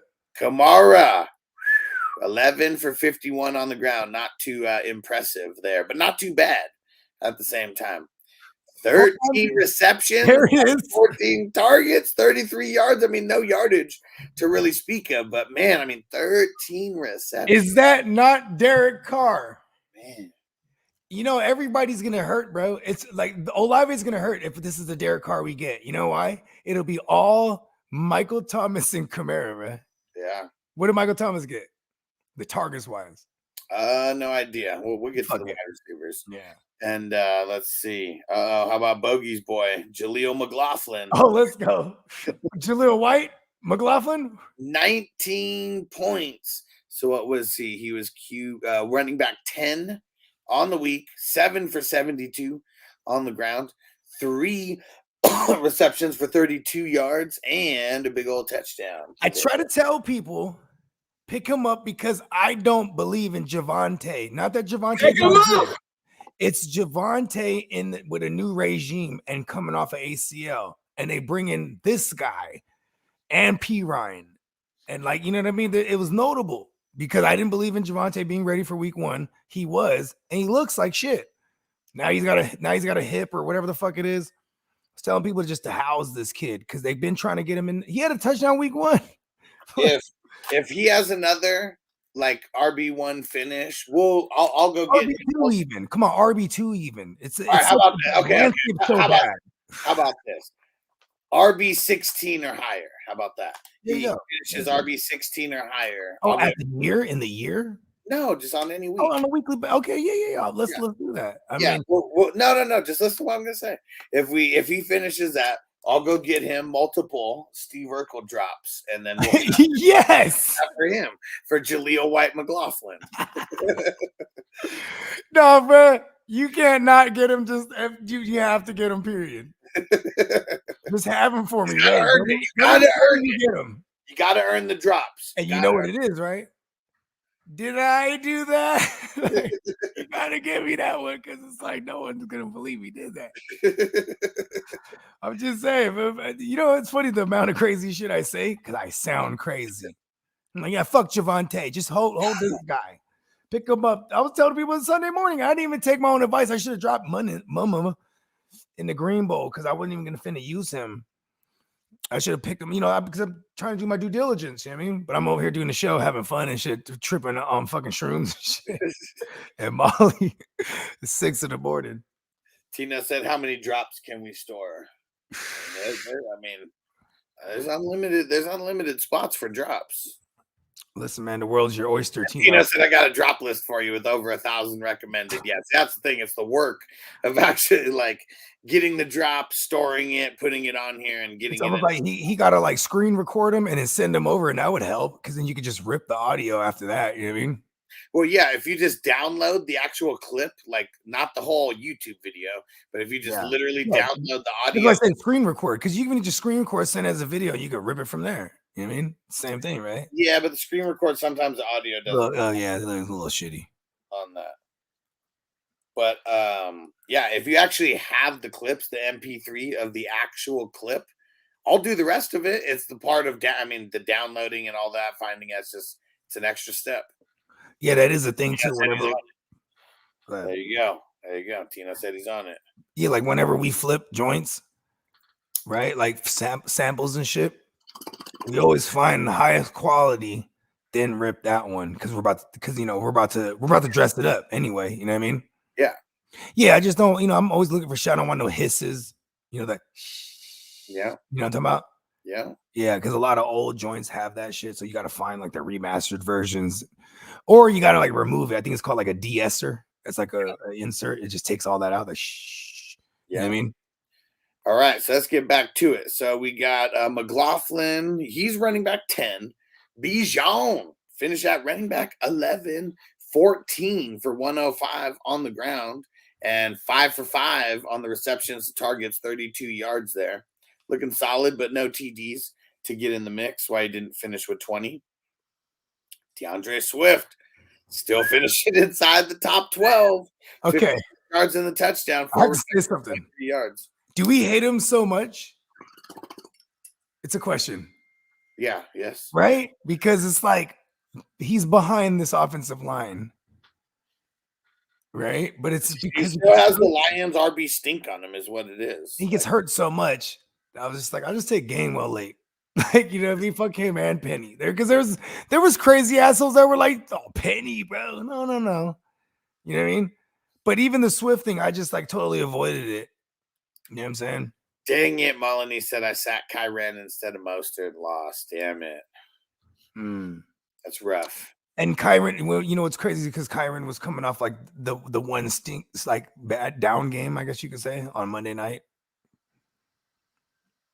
Yeah. I hope it didn't cost you your matchup. No, he said he lost. Just back at it. Chip on your shoulder. These are the things I don't forget. The start sit decisions I make that cost me. I don't forget those, bro, because I'll get to the end and be like, okay, if I would have won that one, I would have had this seed, or like, you know what I mean? I can't help it because I don't forget. You know what I'm saying? No matter how many leagues I'm in. Here we go with the duds, and let's see. And I mean, Aaron Dillon, AJ Dillon, we weren't really expecting much from him, but how about just a dump truck of a season so far? The Jewish jackhammer, man, he's not jacking nothing. Tyler Algier, I mean, he's given a couple chances, but yeah, he just hasn't been doing much lately at all. You know what the Tyler Algier is, bro? They're chasing the week 1, bro. Yeah.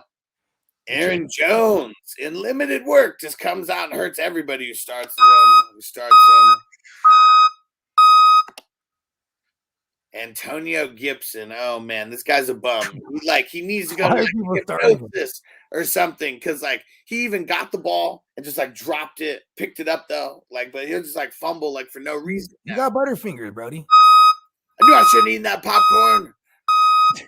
Why are you eating popcorn on the sideline, bro? Oh, Raheem, the not so much of a dream Mostert this week. Supposed to flip them. You're supposed to flip them. Zeke in a revenge narrative. They even threw it they out. Named him the starter. Start. And man, start in the dump truck. He was the starter. Start up the dump truck. He was the start who didn't even get a touch until like the 3rd or 4th series. How did Melvin Gordon score more points than all these guys that we just mentioned right now? Like, that's how bad these guys are. Ramondre Stevenson. I mean, he got more work. than Zeke, but the Patriots are so garbage that the stink carries to Stevenson. Let's kill Zeke. Miles Sanders, 6. Told y'all. With Bryce Young, you don't want to start Miles Sanders. They can't sustain drives to save their life. Cam Akers and Gus Edwards scored more points than everybody that I just mentioned so far. And the Gus bus. That's bad. That's bad. Brr, And brr. you know who Cam Akers and Gus Edwards scored more than? Ooh. Josh Kelly. Put that on. You think I didn't believe that? Josh Kelly, the fuck out of here. You know who else he scored more than? James Conner. Oh, Horrible matchup. Horrible matchup. And you know what? These guys got 9 points, but still honorable mentions for the dump truck of the week. Mixon, Zach Moss, What? Tony Pasta, What? Jahmyr Gibbs. What? Ugly. I'm getting like an echo, but it's kind of cool. Oh, it's gone now. It was cool when I was doing the what's. It might be because it's so loud. I wonder if What? Nah, it was cool. Nah, we're straight now. Tino said y'all laughed at me for trading Miles for Baker. Who laughed at you? Who laughed at you? What was that, on the East Side League or what? Who laughed at you? I championed you. It was in 19. Oh, okay. Is he in 19? Yeah. Yeah. Yeah, because you got the QB. Like, I mean, because Rodgers died though too. Yeah. So he was trying to get the Brock off me. I was like, no. He's like, I want the GOAT. He's like, I want the GOAT. I want the greatest of all time. Yeah. I wish I had him for the Cowboys. That's what he told me. I don't think it was Miles. He didn't tell me none of that shit. I don't think it was Miles Sanders for Baker straight up, was it? No, it was some pieces. Might have been though. I mean, it was with Big Tons, right? Big Tons goes in, bro. Big Tons will do some shit. Yeah, because either way, in our format, getting the QB, I mean, that's always the move. And I love Baker. I hate Baker. He sucks. I got him in so many spots. I know you do. But he's a baller. I'm glad that he's doing good. What are the hustler standards? Like for me, my standards are pretty simple. Put the points up. I love you. Yeah. Have some swag, and everyone thinks you're an asshole. I even love you even more. Yeah, he's got to not be a bitch. Like Baker. I said asshole. He's got a lot of bitch. Oh, you diagnosed him as a bitch. I love Baker. He's the killer. And this is FNCS Trixie on Twitch. What up? What up? Should I trade CD and Swift for Puka and Kamara? Nah, like you just got to approach this like way different. I mean, the person who's trying to move the Puka, maybe because you're worried about Cup coming back. I mean, CD is it's crazy. What's it going on with CD? I mean, you know what it is? The defense is too good, bro. Yeah. When the defense is like scoring for you, doing shit like that, like there's no makes the games not competitive. Sucks. Yeah. When Ferguson is like a focal point because everyone's trying to take away CD Lamb. It's terrible. It's terrible. Terrible. You hate Ferguson too. What the fuck are they doing with Ferguson? Target to CD. I'm with you, bro. All right, make sure you guys go subscribe to the podcast. If it's your first time here, smash the subscribe button. Is Puka gonna finish higher than CD? Probably, if he paces, if Cooper Kupp comes back and he gets like maybe 75% of his pace, 50% of his pace the rest of the way. Let's jump over to the wide receivers. Okay, let's do it. We'll talk about that. So here we go. We're jumping over to the wide receiver. Here we go. Yeah, I should have totally took a piss real quick. I'm gonna go take a piss real quick. What up? What up? Fantasy Football Hustler back at you. Hey, the Rocket Ishmael. Yeah, and you know what? And I am Deacon Moss. I went real NFL, didn't I? Oh, okay. Okay, you're Deacon Moss. Okay, I am Clifford Franklin. Oh, there we and go. Clifford Franklin got to take a piss. All right, we are jumping over to the wide receiver studs and the duds. Here we go. We're starting it off with A.J. Brown, 39 points, killing it out there. 9 receptions, 13 targets, 175 yards, and 2 big ol' greasy tugs. You can do it! Oh, man. Killed it. Stephon Diggs doing his thing out there. 6 receptions out of 7 targets, 120 yards, 3 big old greasy touchdowns, 36 points on the week. Oh, man. We were just talking about Nico, 36 points, 7 receptions, 9 targets, 168 yards, 2 touchdowns. Oh, man. Puka, 9 for 10 on the receptions and targets, 163 yards, and the big old greasy touchdown. Puka is just handling biz out there week after week. Top 5 rounds out with DJ Moore. DJ, I want to score more.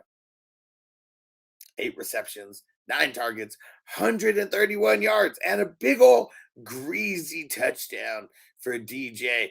I want to score more. Man, and who is this guy? Michael Wilson, or whatever your name is. It doesn't matter what your name is. 7 receptions, 7 targets, 76 yards, 2 greasy touchdowns. Wide receiver 6 on the day. Wide receiver 7 goes to Justin Jefferson, 27 points, 6 receptions out of 9 targets. 69, dudes.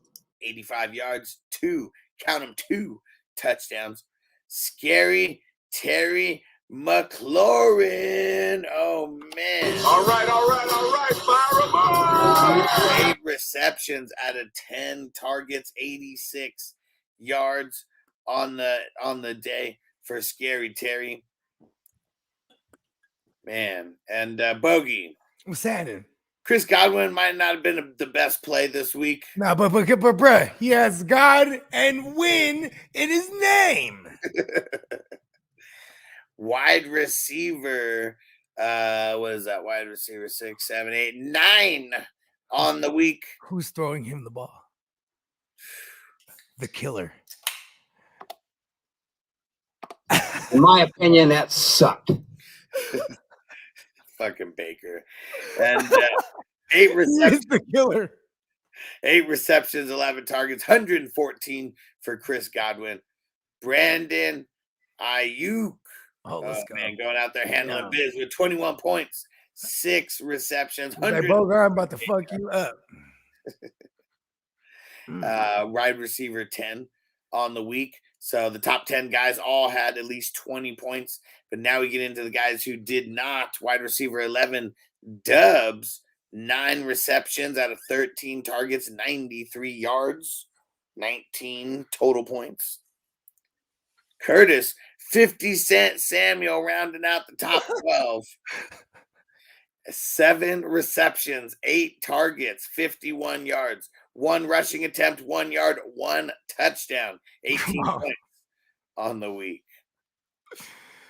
Damn, I'm just laughing because I was like, man, fuck John Dodson. You might as well just start Curtis Samuel this week. He hurts John Dodson. You know what I mean? Like, because the line is so bad. The ball is going to come out quick. He's like installed into all the hot reads. It's like him and the tight ends and the running backs. That's like Sam Howell's hot reads. And then, you know what I mean? When he goes to the outside receiver, he's looking for McLaurin. All right. Here goes the guys who are the dud wide receivers of the week. Cannot play with them. Cannot win with them. Cannot coach with them. Can't do it.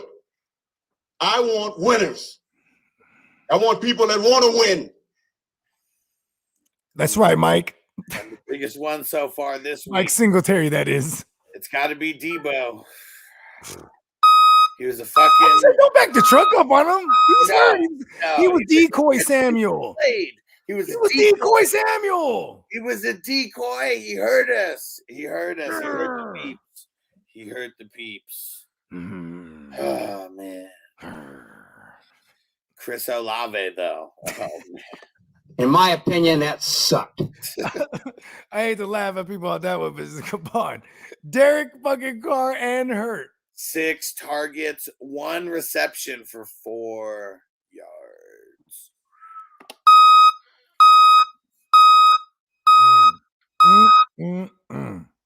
Ugly.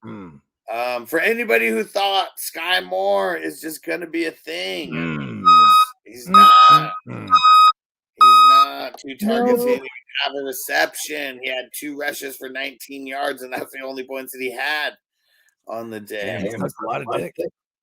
Elijah, I want to score, not more.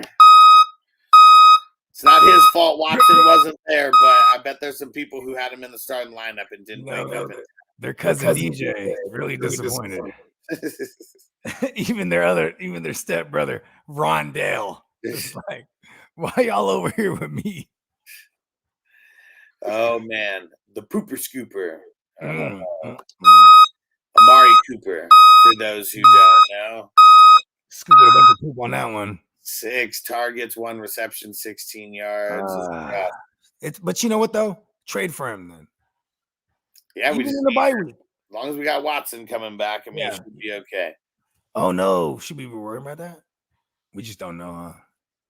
Yeah, we just don't know. But they got the bye week, so at least they got time. Yeah. Everyone who's on the Quentin Johnston hype, man, it did not start out so good, did it? In my opinion, that sucked. 3 targets, 1 reception, 18 yards.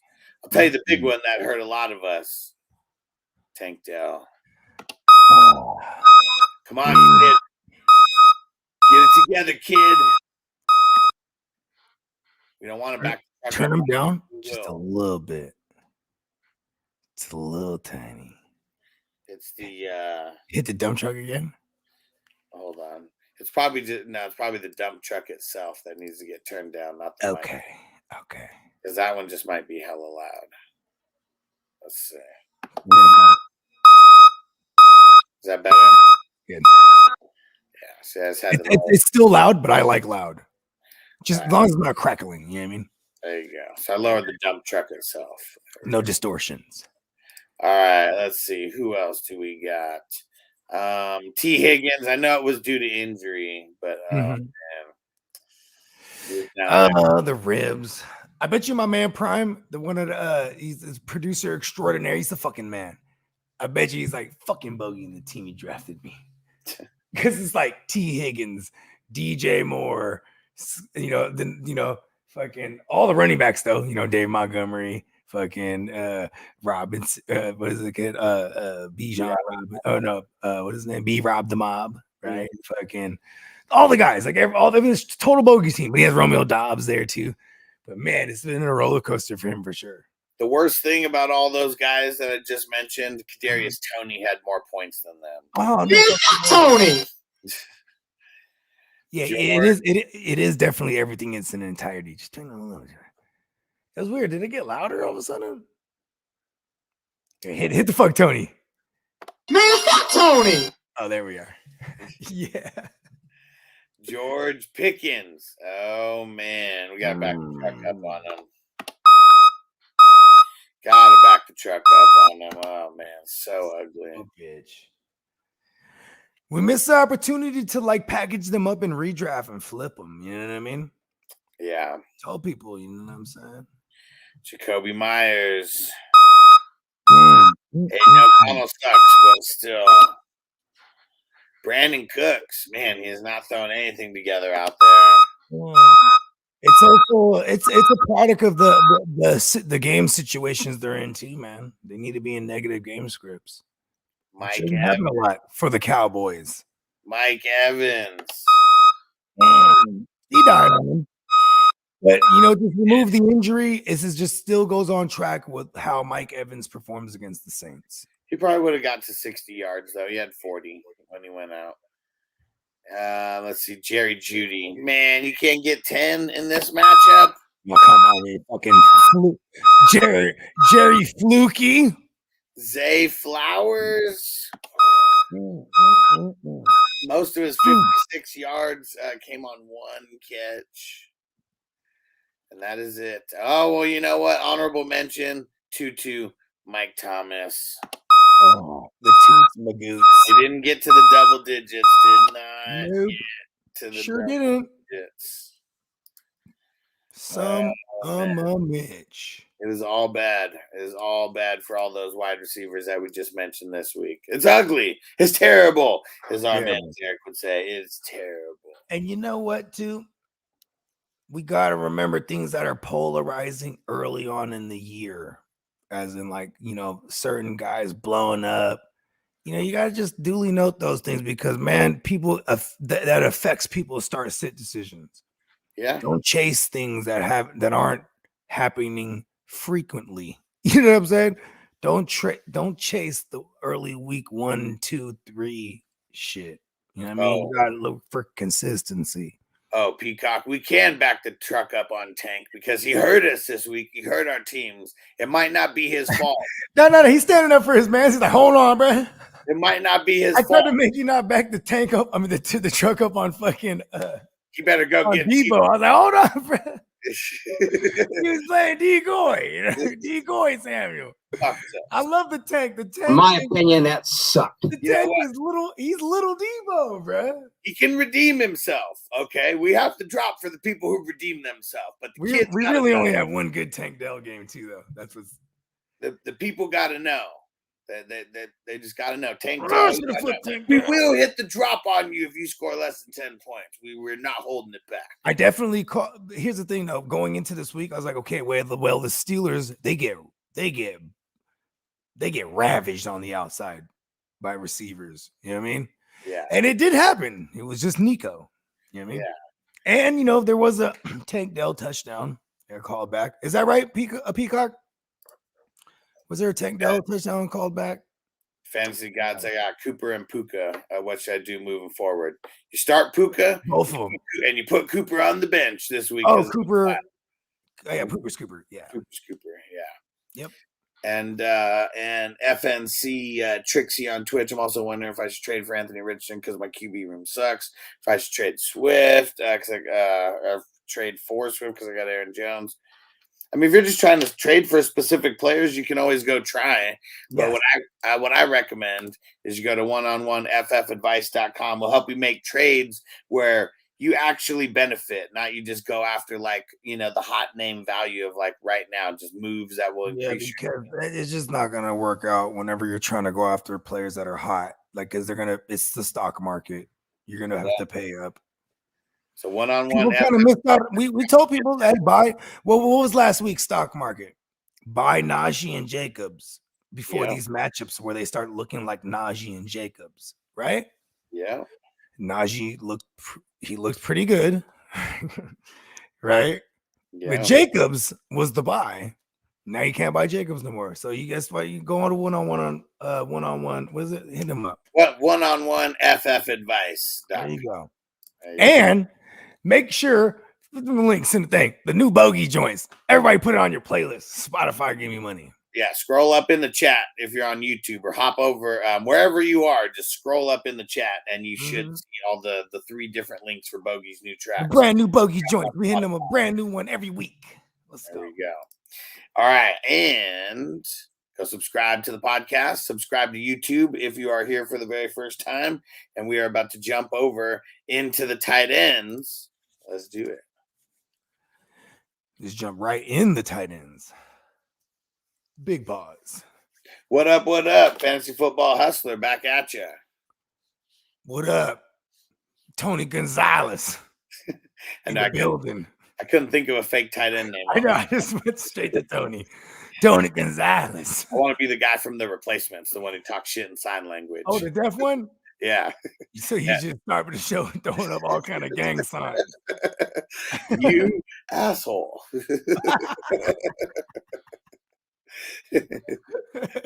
All right, yeah. We're just gonna jump right into the tight ends because who doesn't love jumping into a good tight end? Am I right? Hey. We're starting it off with Cole Kmet. Cole freaking Kmet. 7 receptions, 9 targets, 85 yards, and 2 touchdowns. All over Denver. Hell yeah, Cole Kmet, this motherfucker. Let's go. And you know what? Tight end one. Man, as soon as we get remonetized on YouTube, I think we're going to put in a special 420 crew pause. I'm not even going to pause myself. Like, people need to be like in the chat waiting for the pausable moments and throwing the emoji in. Got to be paying attention. Mm-hmm. Man, Cole Do like a Kmet pause killing count. it. Yeah. I'm gonna say the most reckless shit. Mark Andrews. These are the only 2 tight ends that go over 20 points this week. 5 receptions, 80 yards, 2 touchdowns. Breezies. The number 3 tight end on the week. A little shocking. I mean, I picked him up in some random places. Got to be like deeper, leagues for Jonnu Smith to want to go pick him up. But for whatever reason, I think he's just wide open because no one's thinking about him at the end of the day. 6 receptions for 95 yards. They run 12 personnel like shit. Yeah, all the time. Yeah. Bogey's boy, Jake Ferguson. That's my number 4 tight end. That's my boy. Talk that shit, Bogey. Right? I mean, listen, hold on. Let me get analytical real quick. See, Whack Prescott, right? Excuse me, Whack as fuck Prescott, right? He happens to have 6 out of his 7 last seasons where he targets the tight end position second most to the receiver. Bong. Dak Don't loves even fuck the name. It's just that tight end. Dak loves the regular hole. He doesn't love the bonus hole. That's what it is. So maybe that's why he loves the tight ends, man. He just loves them. Ferguson. Oh man, Travis Kelce, even in a down week, 6 receptions out of 9 targets. 69, dudes. 60 yards on the day. Still tight end 5. With I know Taylor Swift's box is whack, bro. I know personally, bro. So I'm like, man, he just come on, bro. It's affecting his game, bro. That's a bad box. There's a lot of tight end play this week that got you at least 10 points or higher. But man, all you Sam Laporta truthers, he got you 10 points. But he's like an 8-point floor. It's like he gets 5 targets. He's gonna get like 40 to 50 yards. But see, it's crazy. There's a lot of random touchdowns like scored. I mean, shit, you had Alec Ogletree, Dalton Schultz, Noah Gray. Evan Ingram did his thing. Put some respect on Dalton Schultz's name. Okay. Dak didn't make him. Dak didn't make him. He finally did something. But yeah, Ingram, I mean, he was the one who was solid with the 7 for 8 receptions, targets, 59 yards. He needed that touchdown. Couldn't get it. Higbee, 11 targets. Insane. Zach Ertz came back to the double-digit targets, 10 targets. All these guys finishing with 11 points that I'm mentioning right now. Those are great tight ends to have. Mo Alley, Big Cox, 1 reception, 1 target, 35 yards and a touchdown. Imagine if you have all those guys, right? Or you have Kyle Pitts and you just feel forced to start Kyle Pitts, right? Yeah. And I bet you wherever you drafted Kyle Pitts, you could have got you a somebody. You know what I mean? Let's see. Any tight ends. And then got Tyler Higbee later. Oh, man. You know what? Cannot play with him. Cannot win with him. Cannot coach with him. Can't do it. Let him know, Mike. Winners. I want people that want to win. George Kittle, you son of a bitch. He's out there blocking for CMC, bro. Don't you back up that truck on him. We don't get the points for the blocks. George, I will do it. You're right. My finger's right there. You're right. We don't get the points. You son of a bitch. I will do it. I'll give you the power. You get a 1. He's not brittle. He's not brittle. You know what? Back the truck up on him. Do better, Kittle. At least you're not George Brittle right now. Okay? You stay alive. You better go out there and shit on the Cardinals. Stay alive. Okay, George. Okay, Jorge. You better go shit on the Cardinals this week. We just did. See. Kyle Pitts. Oh. You mean the Cowboys? That's what you mean. Huh? You mean the Cowboys? Oh, yeah. Cowboys. Yeah. You said it, not me. I was so. We're gonna have It's gonna be a real gentleman's battle. I'm coming out. I was so enamored with which drop I'm gonna use for Kyle Pitts. You play to win the game. Hello? You play to win the game. Kyle Pitts sucks. In my opinion, that sucked. 4 points. Garbage. Oh. In the place, in the land, the continent, the motherfucking country, whatever the fuck, man, the other hemisphere, and the motherfucker scored his first touchdown in London. Here he is, back in London. Nothing. Oh man, Hawkinson.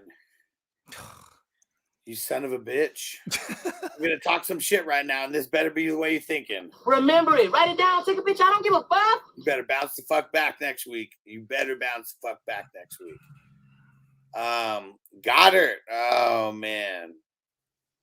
He has dirt in his name. Yeah. God made dirt and dirt don't hurt. Oh man. This time. It's ugly. It's ugly for these tight ends. We only love the shiny tight ends. Those tight ends were real loose. Loose.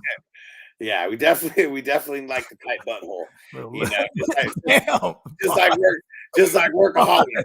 Remember workaholics? We don't like the loose butthole. I mean, come on. Yeah, I know, but it's better than a loose butthole. It was so blatant. There's nothing worse than a loose butthole.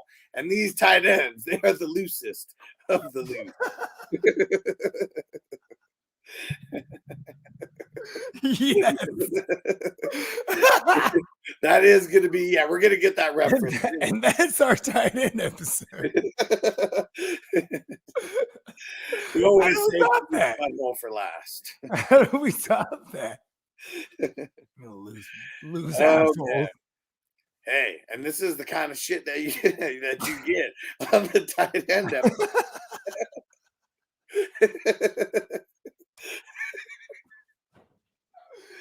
So subscribe here on YouTube. Subscribe to the podcast. Oh yeah, the tight ends episode. That one's always a doozy every week. We got to make it entertaining because they suck. In my opinion, that sucked. So subscribe to the podcast as well for the audio version. Even if you don't listen, just go subscribe, hit the downloads, go leave us a 5-star review. Because it's not like you can leave written reviews on YouTube or anything. You can go leave a written review and we'll read it out on one of the shows when we get it in there. So yeah, go leave a review on Fantasy Football Hustler Podcast and the Silver Screen Breakdowns Podcast. Exactly. You're waiting on me to say something. Let's jump in to the IDP. Let's get all right. Get down to biz. What up? Fantasy Football Hustler back at ya. What's happening? Rest in peace, Devontae Mack. And I am Julius Campbell for this episode. Love it. I was hoping you didn't say Vontae Mack. Were you going to go there? No, he's a middle linebacker, man. And Julius Campbell is playing outside. Oh, my bad. I just thought we were doing it. You just said IDP. I forgot the order we were starting with. Oh, did I not say the DLs were going? Nah, you didn't. Oh, IDP video for you IDP freaks. And we're starting with the DLs. We are starting with the DLs, the defensive linemen.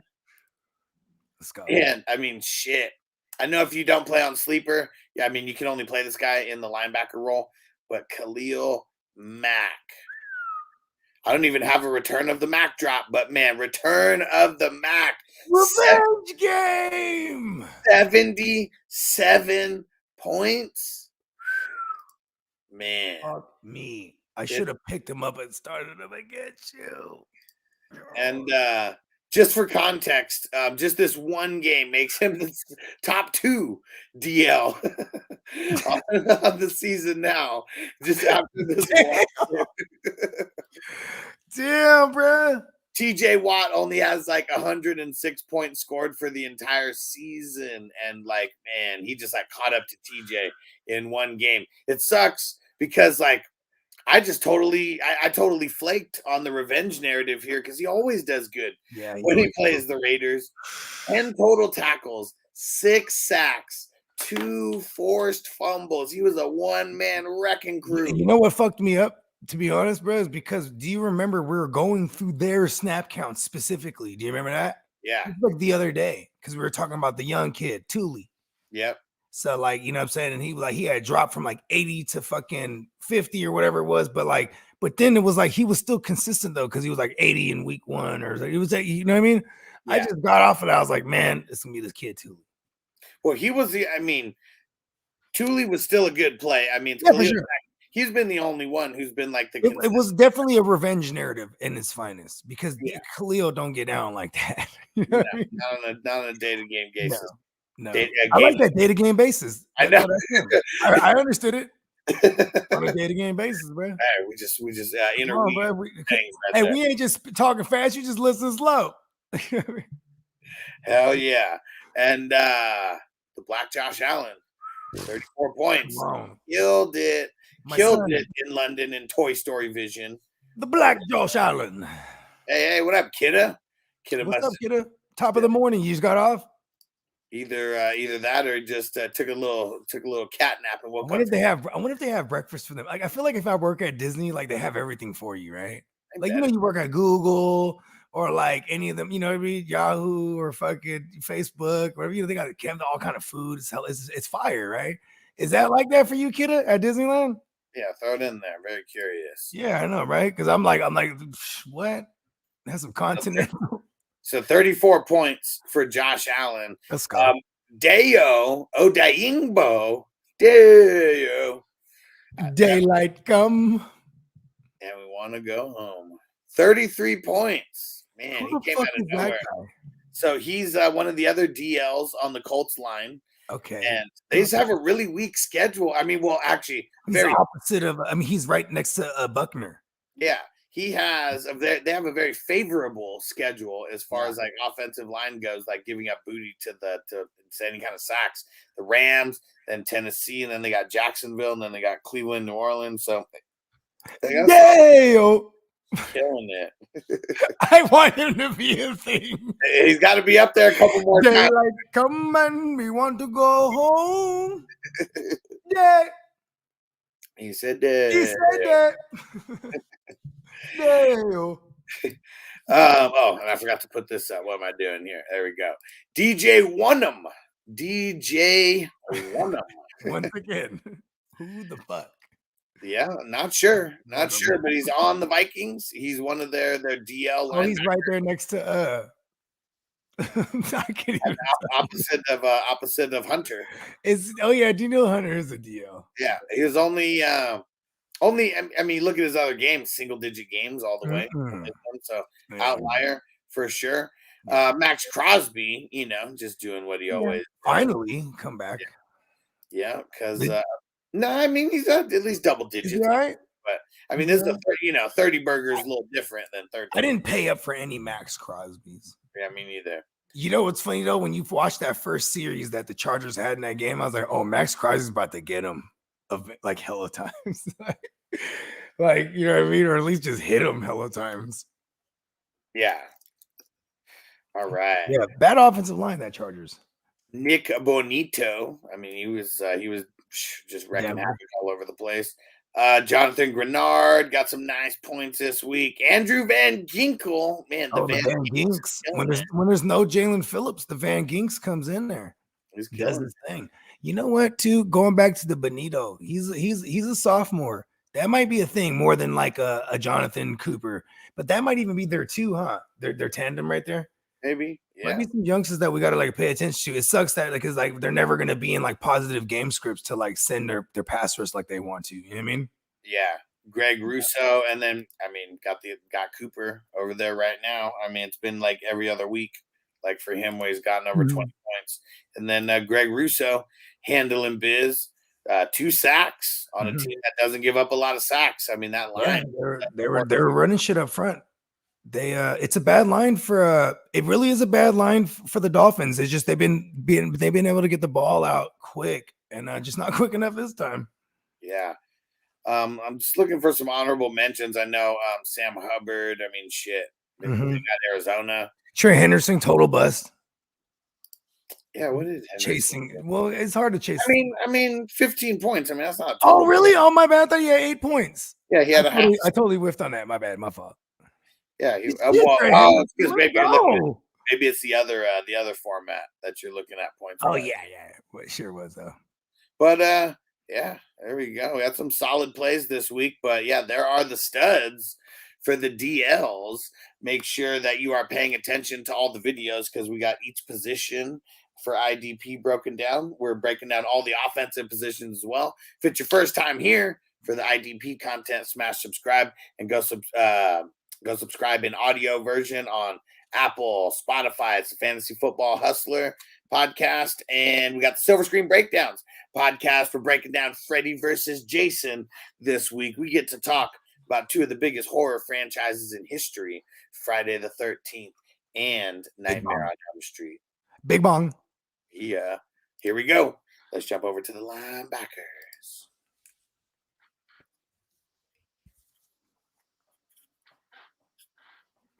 What up? What up? Fantasy Football Hustler back at you. Vontae Mack, let's go. There we go. All right. I'll give you the first one. Let me see. Who am I going with for my middle linebacker? Come on, you already know, bro. I'm giving it to you. We got the tackling fuel. We're going Bobby Boucher. Let's get it.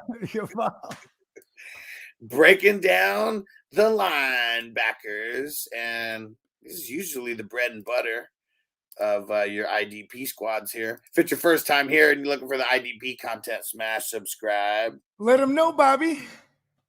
Khalil Mack. For everybody not playing a sleeper and you put him in your linebacker spot. Oh man. I mean, if you're playing IDP 1, 2, 3, it's 77 points. It's fucking ridiculous. We talked about him. We talked about him on the DL section, but we had to talk about him here too. I mean, a performance like this, just insane. You know who rivaled his performance though? It was Nicholas Morrow for the Eagles. Oh man, 51 points. He only had single-digit games up until now. 51 points, 11 total tackles, 3 sacks, and a forced fumble. Yeah, he was all over the wool. It's ironic, right? Because they get rid of TJ Edwards for Nakobe Dean. Nakobe Dean gets hurt. You bring in Nick Morrow from the Bears, where TJ Edwards goes. He's the one killing it right now. Yeah. Irony. How about Quincy? Always killing it. He's never gone below 17 points this year in IDP 1, 2, 3. 13 total tackles last night, 34 total points. Quincy. I love you, Quincy. He's the man. That's one of my sons right there, B. And we talked about Wynnum on the DLs, just someone who came out of nowhere. He was the guy who had the TD. That's what it was. Minnesota. Not chasing those points. Quay Walker. You could definitely chase these points because there's only been one game he's even been below 22 points in IDP 1, 2, 3. 19 total tackles versus Detroit. He's a beast. The man, B. He's a beast. We talked about Nick Benito, Jonathan Grenard, and the Van Ginks in the DL section. How about let's get to a few others? How about Roquan, 25 points. Come on. Tackles, killing it. CJ Mosley. Okay. Receptions. He dropped one of them in both of his hands. He was part in the Red Sea that is known as the Chiefs O-line. Killed it. 24 points. Al-Shair Aziz. Oh my God, that's my boy. Let's see. I don't know who this Tavai is. Jelani Tavai. The Aziz Al-Shair thing too, that should be more consistent too. That I should expect more of that. Let's see. You know what I mean? He's doing his thing. This Jelani Tavai over here. Let me see. What now? I wonder, Jelani Tavai. I was looking, I just wanted to see where he's coming in because, he's got 2 games with double-digit points, but he had 24 yesterday. Okay, looks like him and Bentley are the interior. Interior. Okay, Tavai, we got to put him on the radar, B. Yeah, so on the Patriots. He's on the Patriots. And they're going to be on the defense is on the field a lot. Yep. Let's see some more usual suspects in the over 20 points here. We got Zaire Franklin, Toyo Lacoon, Patrick Queen, Ernest Jones on the Rams. Oh, Hey, you know, that's my man Ernest Scared Stupid Jones, bro. Come on.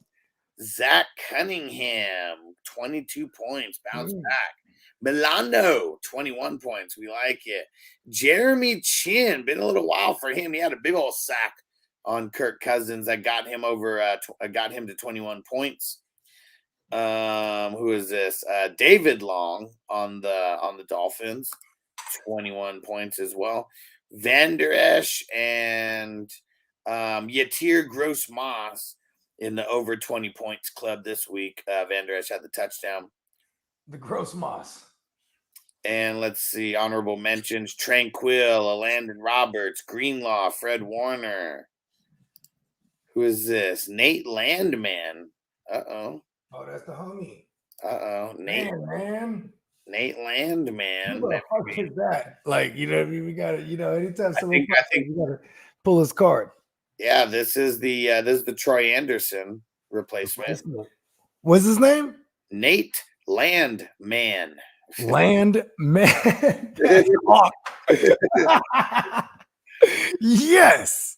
No idea who the fuck this guy is, but he's the Troy Anderson replacement. So on the radar for the next couple weeks, at least until we know Anderson is coming back. The Landman, B. All right, yeah, the Landman, whoever the hell is. What the fuck is that?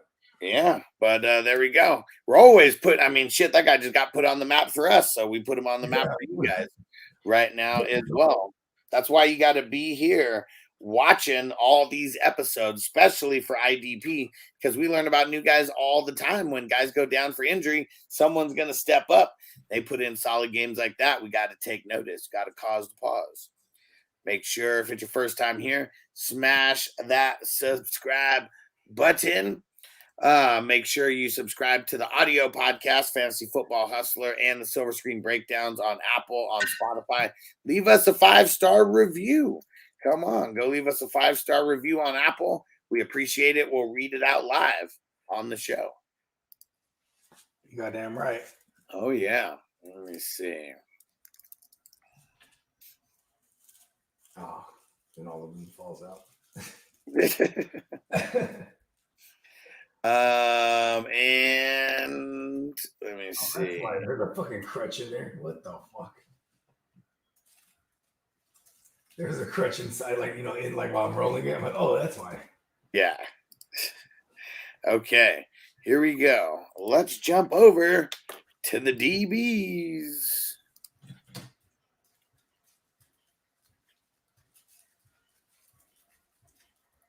What up, Fantasy Football Hustler, back at ya.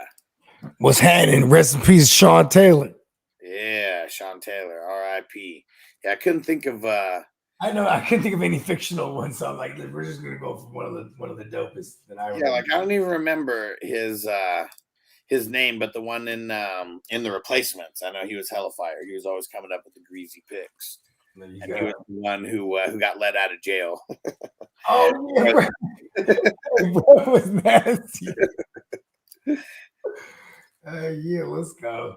All right, we're jumping into the DBs here. We broke down the DLs and the LBs. If you did not watch those videos, go smash the like button on those uploads. We broke down every single position, including the IDP, so make sure you go check those out.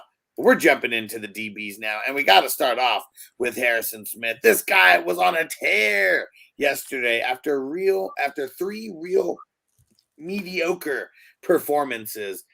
Throws down a 50-burger this week, 14 total tackles, 3 sacks, and a forced fumble. He was all over Bryce Young in this game.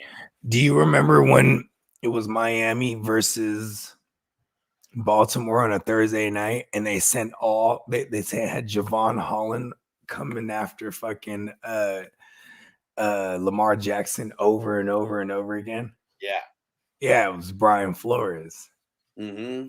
Right? It was like we never seen Harrison Smith used like that, right? Yeah. Use him like that more, please. Send the safeties at him, man. Number 2, the number 2 DB on the week, Antoine Winfield. He was all over the field against New Orleans. 35 total points, 9 tackles, sack, forced fumble, had the fumble recovery as well. killing it, killing it. Uh-oh, that guy, he's not too spicy. He's very, very bland.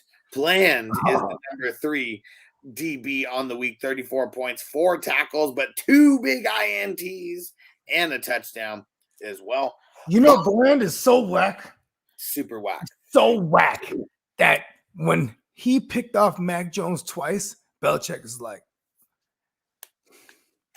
sit down, bro. Let this Bland motherfucker get you. Once was like, all right. Twice, bro. Sit your ass down. Come on. Zappy, get out there. How about Jerry Jacobs over there? Double J on D. 34 points, 5 total tackles, but 2 big old greasy picks. The one that I was excited about, Kyle Duggar, 15 total tackles. He was all over the field the entire game. You've had a lot of guys going down, and Kyle Duggar was the guy who stepped it up.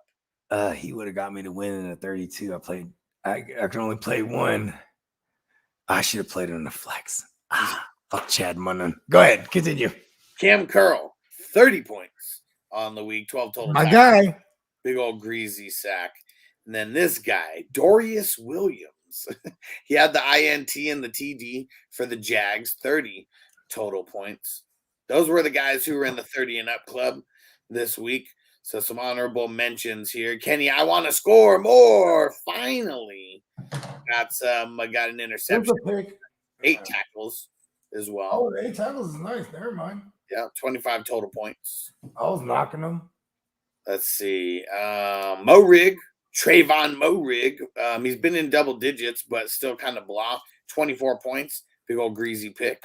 Got him up there. Bynum, Cam Bynum. He's been solid, man. I mean, because either way, it's like people just keep throwing on the Vikings, and you can move the ball on them pretty easily. He had a forced fumble, but 12 total tackles, 24 points. He's half Filipino, bruh. Rudy Ford, he's been killing it. This is the first game that he's had over 20, but he's been in double-digit points each of the week 2 and 3 ever since week 1. Let's see. Kareem Jackson. This was his. He had a big game in week 1. He had 12 points in week 3. But yeah, every time he gets an interception, makes his points look a lot nicer, of course. Man, Richie Grant finally getting over 20 points here. 11 tackles got him to 21 points. Asante Samuel Jr. I mean, he usually gets a lot of tackles. He got the interception in this game, so it bumped him over 21 points. And they got the bye in week 5, so I don't think we're really going to be picking up. Chargers? Yep. Good thing for his hand, too. What? Good thing for his hand, too. Yeah, that arrest. Perfect hand. Yeah. Dax Hill, again and again, all this dude does is get over 20 points every single week. I wonder if he has more than like Harrison Smith. He's one of our children. Yeah, Harrison Smith has not caught up to him even with that big game. Nope. Dax Hill's the man. And let's see. Who else? Jesse Bates got 19. Kyle Hamilton, he's been coming on. I mean, he had 47 points in week 3. I mean, because he had 3 sacks and kind of does it all. Damn, if I play Richie Grant against you in the 7. Played fucking stupid Chris Barnes. Cisco, I know he got a little banged up in the game, but had another solid performance. Let me hit that ball. Micah Hyde, 18. Blankenship, 18. Pretty solid. Justin Blackman, he's been pretty solid over there, especially as someone you can just pick up off the waiver wire and throw in for like double-digit points. Brian Branch got hurt. Man, 15 points, even in a hurt performance over there. Amani Hooker, he put up 14. Pretty gone pretty heavy. Yeah, this week. Double digits. Yeah, that's what we're looking for. All right. Well, there you have it. The IDP. Bada bing, bada boom. We'll wrap this one up. We'll do a little Q&A right now, and then we'll jump into the last 2 sections. Here we go. IDP. If this is your first time here, make sure you subscribe. Turn on all notifications because they have a shadow ban. So we need the crew to go like these videos and things like that to, push the YouTube algorithm for us. So 420 crew, make sure you go like all of these uploads. They will be uploading over the next like hour or so. Really quick, as soon as I get off the stream, we're already uploading. So go do that, guys. Really appreciate you. And for anyone watching this on the uploaded, go subscribe to the Fantasy Football Hustler podcast and the Silver Screen Breakdowns podcast as well. And actually, you know what? We're not going to jump into a Q&A. We're just going to jump in. We're going to do the DST, and then we're going to do kickers, and then we're going to be out because we're already here for 3.5 hours. So let's get this going.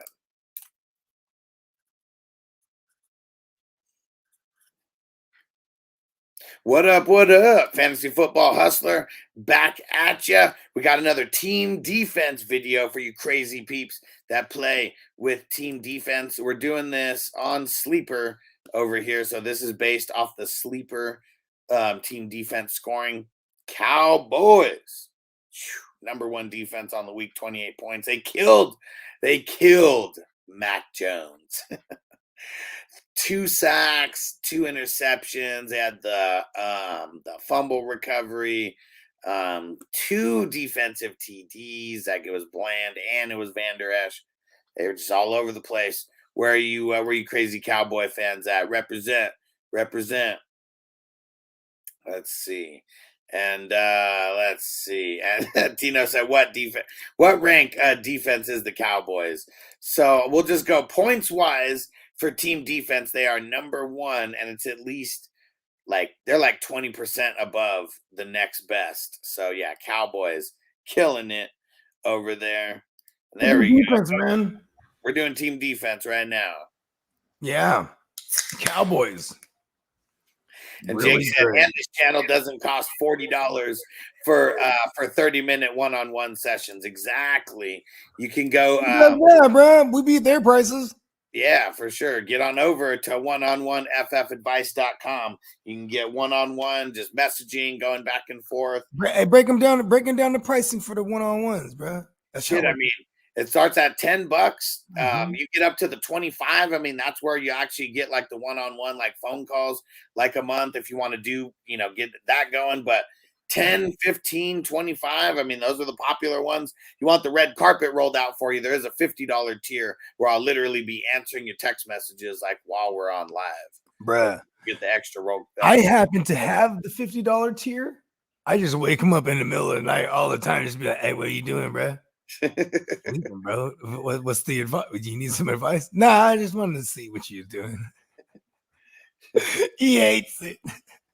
Now when I call him and I actually have advice, like, Bogard, you really need a question right now? It's 5 a.m. And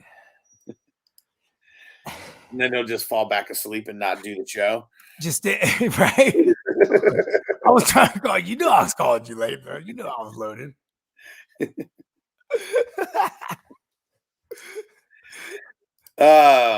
So yeah, get on over there, oneononeffadvice.com. All right, let's see who else we got for the defenses that killed it. It's funny because that actually happens. Jacksonville, they killed it this week. Minnesota, I mean, shit, a lot of sacks on them, 5 total sacks. I would have never called that one. Yeah. The Ravens, oh man, I mean, they were handling biz versus DTR. And then the Chargers, I mean, shit, you throw down that many sacks, and yeah, it was wild. Tampa Bay, I mean, there's a lot of teams that were over 10 points this week. It's kind of like a crazy week for team defense. And then imagine the people that are holding the good defenses, right? Like the Eagles or you know what I mean? Just the list goes on, right? Just, stream defenses.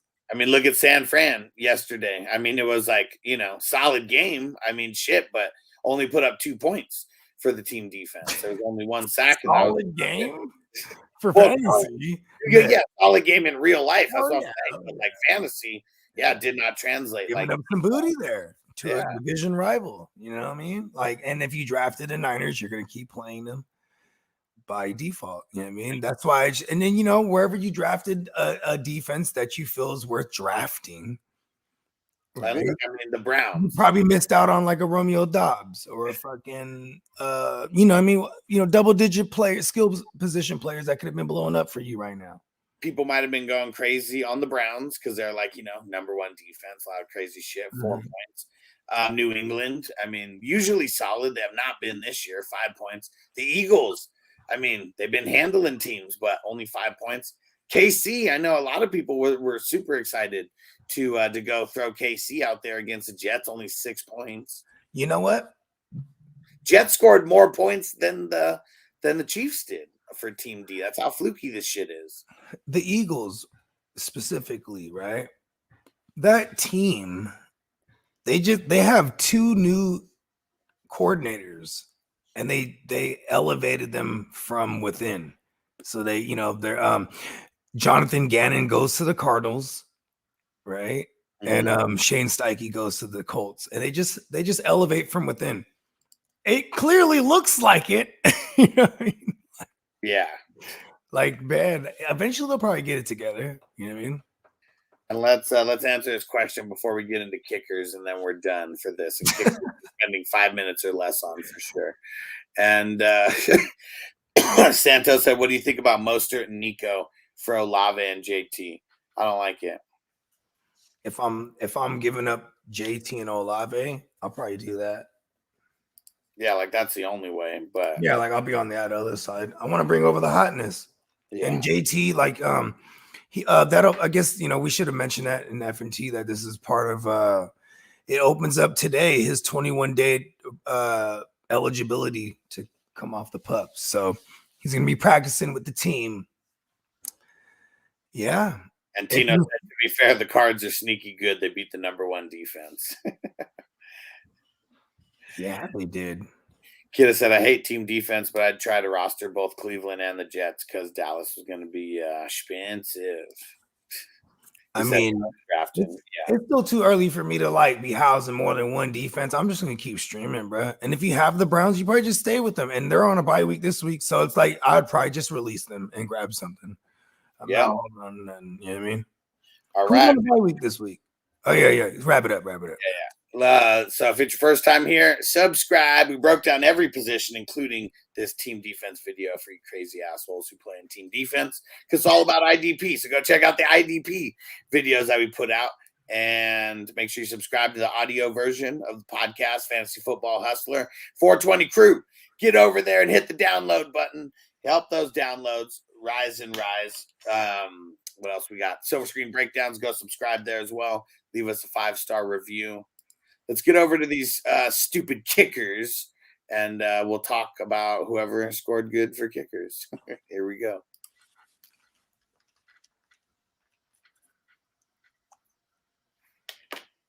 What up? What up? Nigel the Leg Gruff back at you. Damn it.